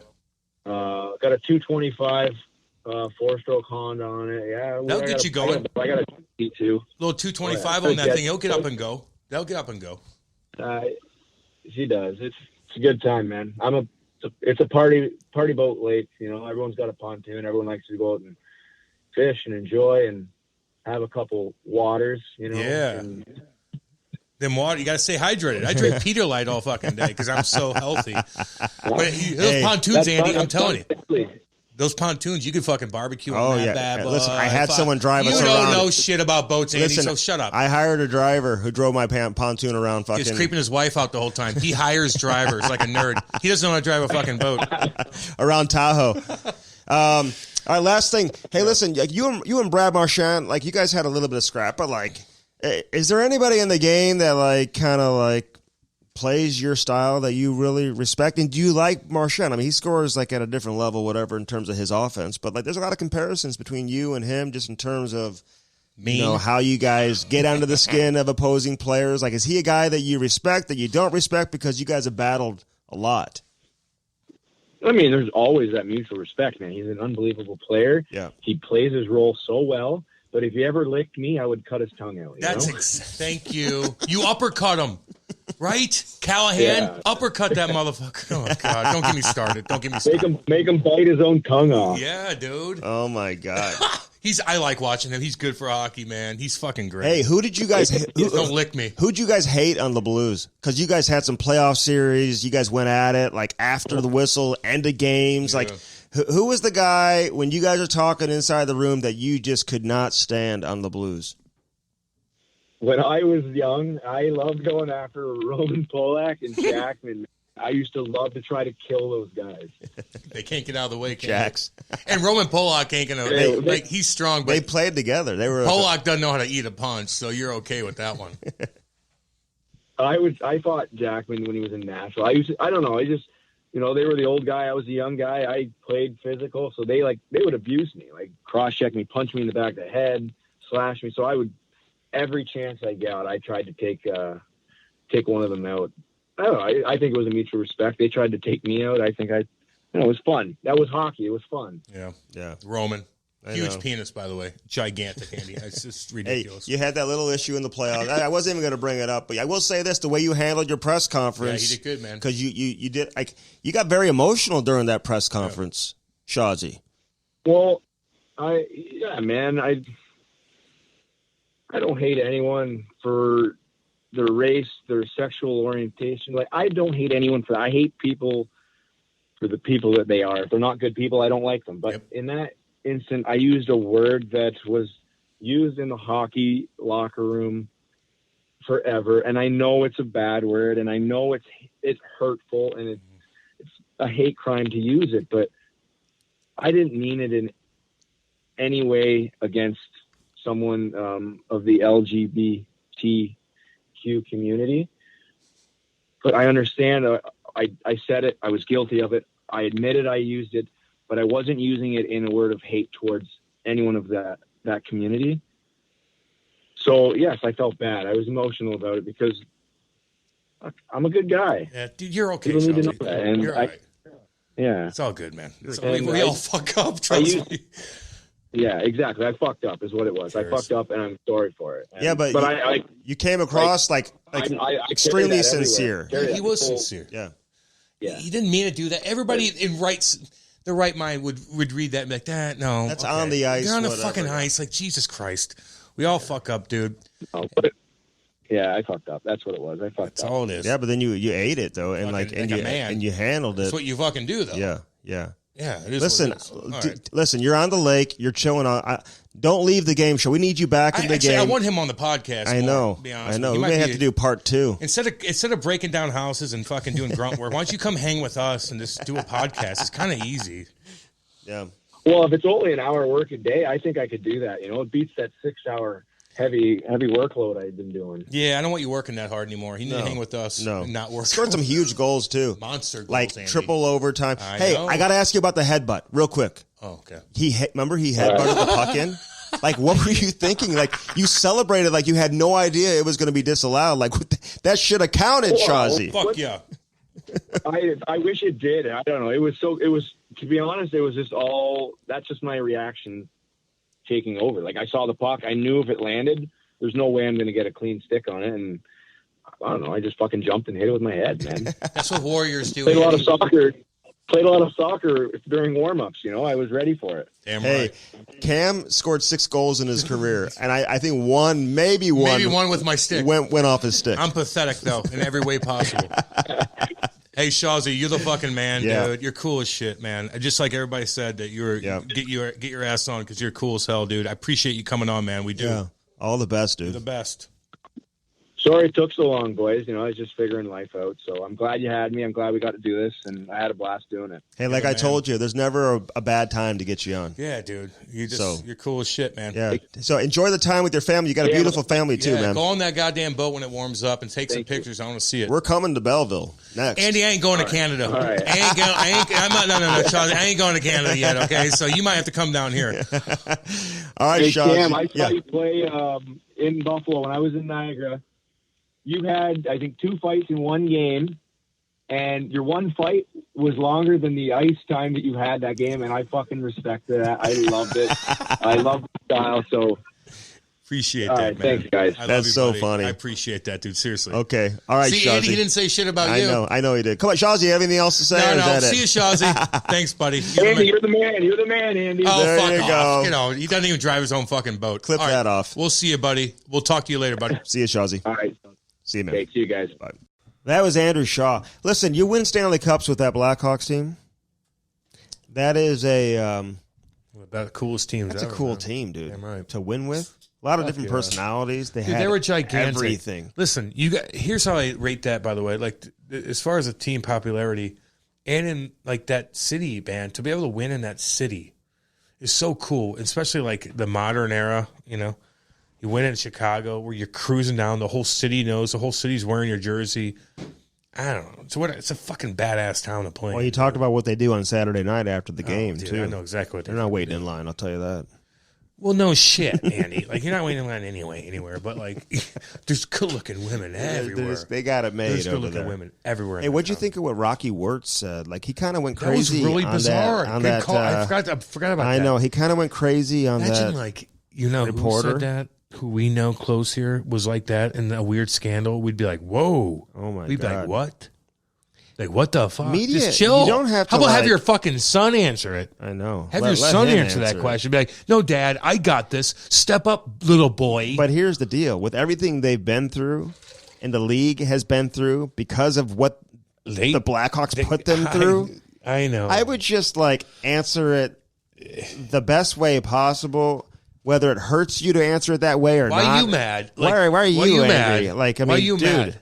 exactly. Like, settle down. You need to be like, whoa, no, you're right. No, here's exactly what we're doing. Blah, blah, blah, blah, blah. Yeah, now, we're doing this, even this, fucking- X, Y, and Z. There you go. There's your even answer. Wayne came out. But what Wayne said was like, if I'm parents, I wouldn't want my... Now, listen. Wayne Gretzky? Wayne Gretzky came out and said, if I'm a parent and the Blackhawks are interested in my son, and that in itself goes a long way, but what he said doesn't necessarily make sense because, like, no parents have any control. What did he say? You're like, Phil. He said on TNT that is like, if you're a parent and you see that the owner of a fucking team is like, you know, has very, very defensive on a question that people want to know about when it comes to taking care of kids and stuff like that. And he goes, I wouldn't want my kid to be drafted by him.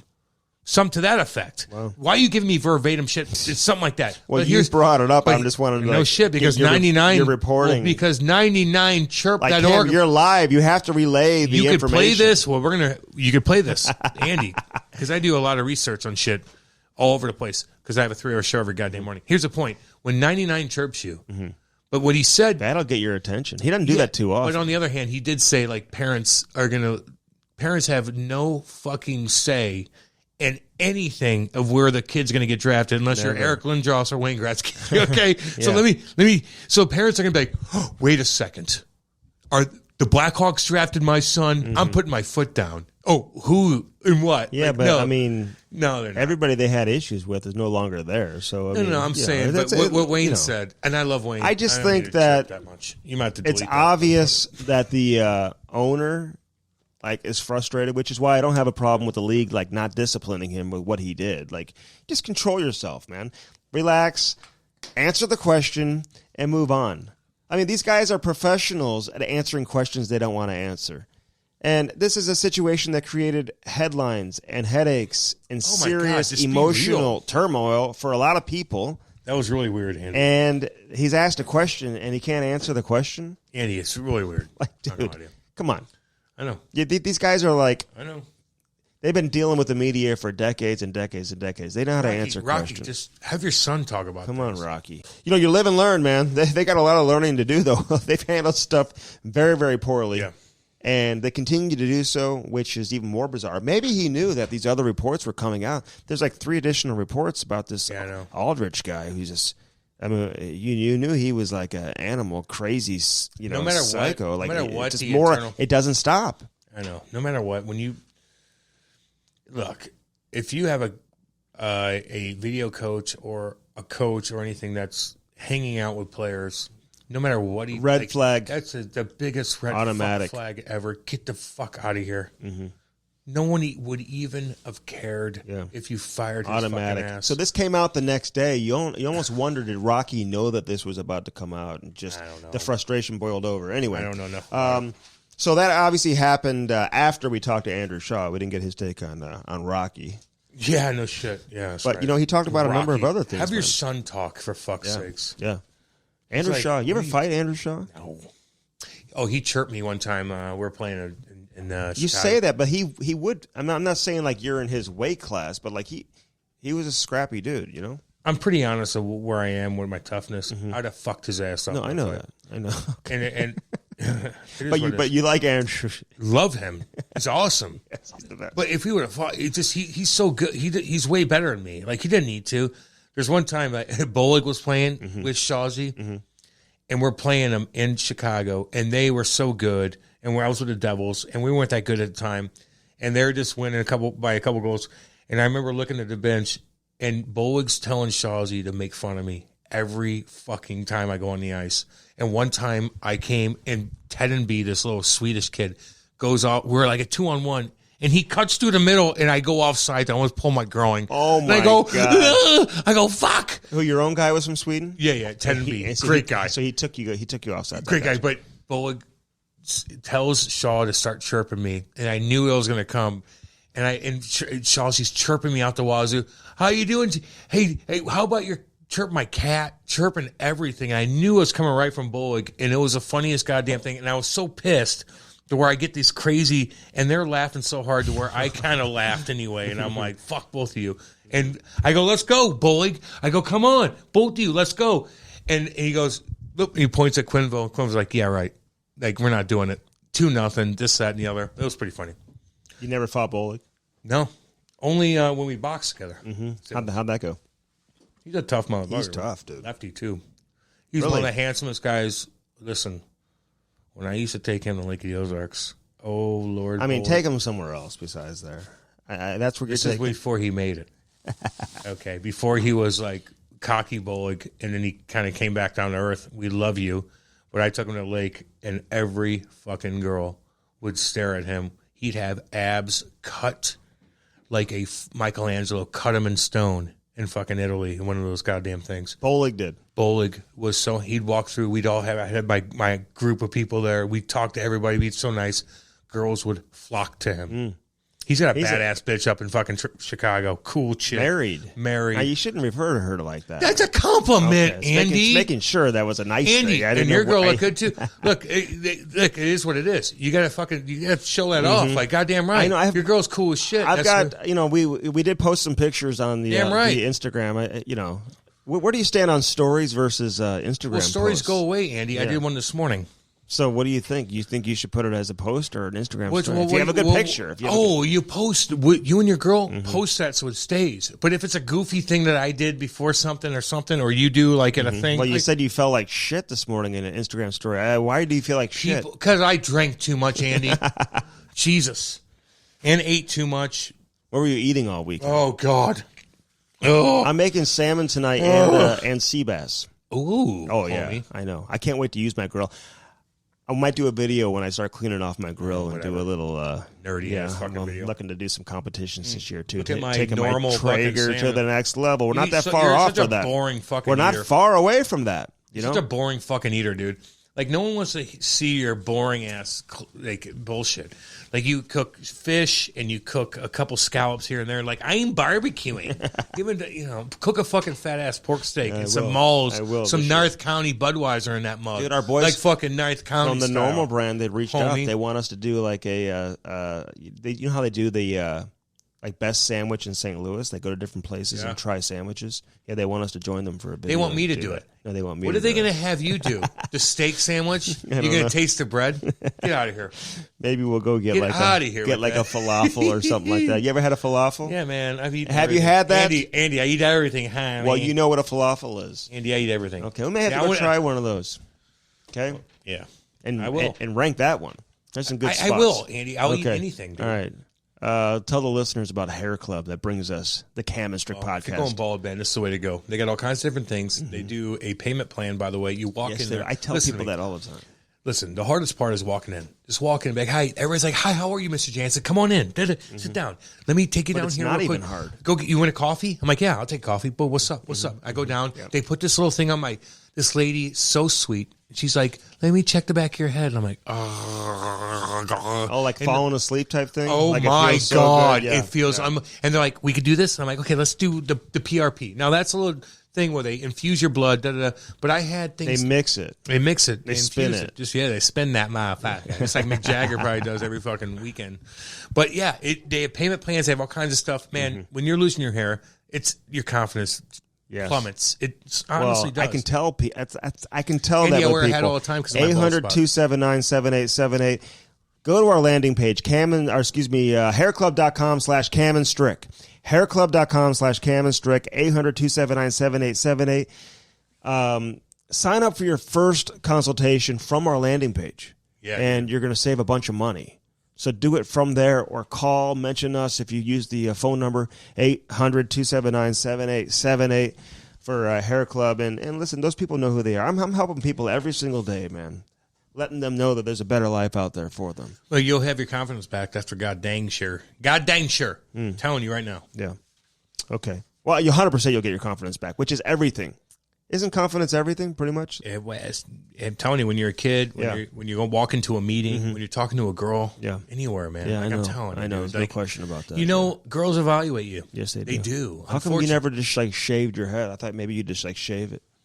Andy, I give a shit now? You never thought about shaving it, or no? I would look like a. Hey, you know who Austin. shaved their head, by the way? What? Shaddy. He shaved it all off. Good, he should. Look, when you're in that. Well, he didn't for years. Like, we're talking to people like. We're talking to kids that are 23, 24, 25, 26, 27, 30, even whatever, fucking 45. It doesn't matter. Yeah. But, you want to... Look, I have a wife. If I have a bald head, she ain't going nowhere unless I do something stupid. I make her laugh. Well, because that's what you do. You got to make her laugh. You're successful. Yeah. You make her laugh. And you know what I'm good at? Having fun. Yeah. Unfortunately, that was my demise at times, but I know how to have fun. So if I have a motherfucking bald spot, it's fine. Yeah. But a lot of guys, man, they need that confidence. Yeah, I'm good at that, too. Having fun and whatever, and I mean, come on, dude, you know that. Yeah, you are fun. You and your girl are fun, man. If I take you, if we went, we had a great time, dude, in Miami, dude. I know you did. I mean, it's important to get away. I told you that. Even if you don't have kids, which you don't have, and you think your dogs are kids. And Boo Boo. And Boo Boo is not your kid. Oh, that precious little angel. Boo Boo is just old, and I'm not. Don't get too attached to Boo Boo. Oh God! Oh God! I don't know. Hey, listen. Oh God, Cam, my baby. Let me ask you this: if Boo Boo is sick, we have a podcast that day, I ain't going. I'll miss my. That's like Doc. I'll go to the Olympics. Did that. There's no COVID in China. Would you go to the Olympics in China? Fuck no.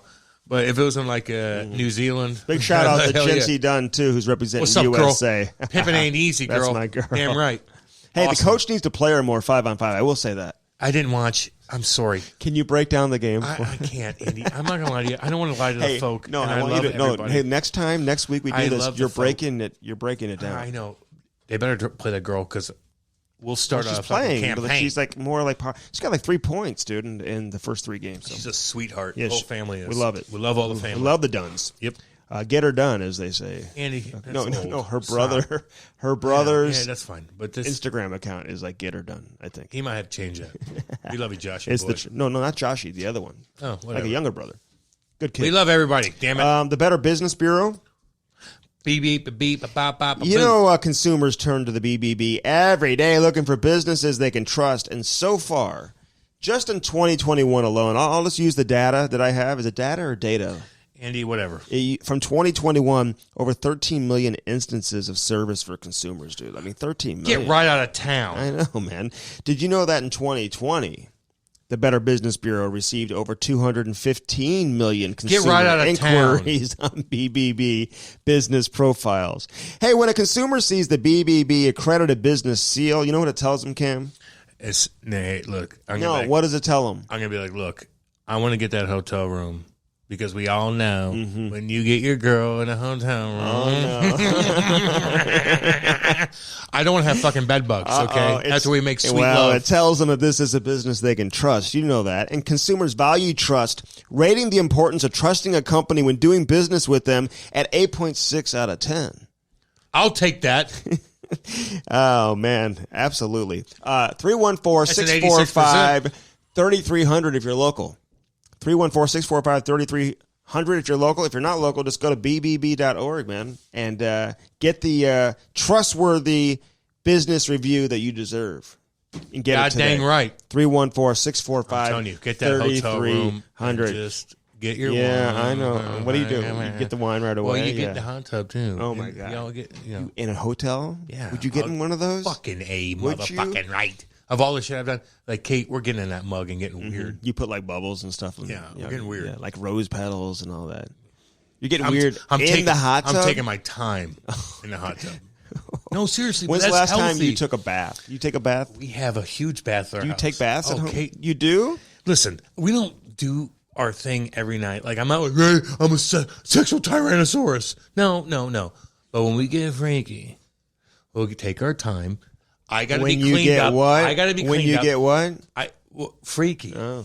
And you make sweet love, and then you remember that. Yeah, and that's really what it is. I'm just saying, love, but it's sweet love. And you're like, I love you. I'm just saying, the Cuban women they are so friendly. They are so nice. They'll beat the shit out of you. They look like Real Housewives of like New York City. Yeah, dude, that's cool. The dark black hair. Yeah. Like the ones that like work in the restaurants. Andy, what are you talking about? The hostess, they have dark, shiny black hair, dude. They're like in their 50s, and they are There's beautiful women in every category. Yeah. I'm thinking about going. How about you worry about your own wife? I might go to Cuba too. Yeah, have fun there.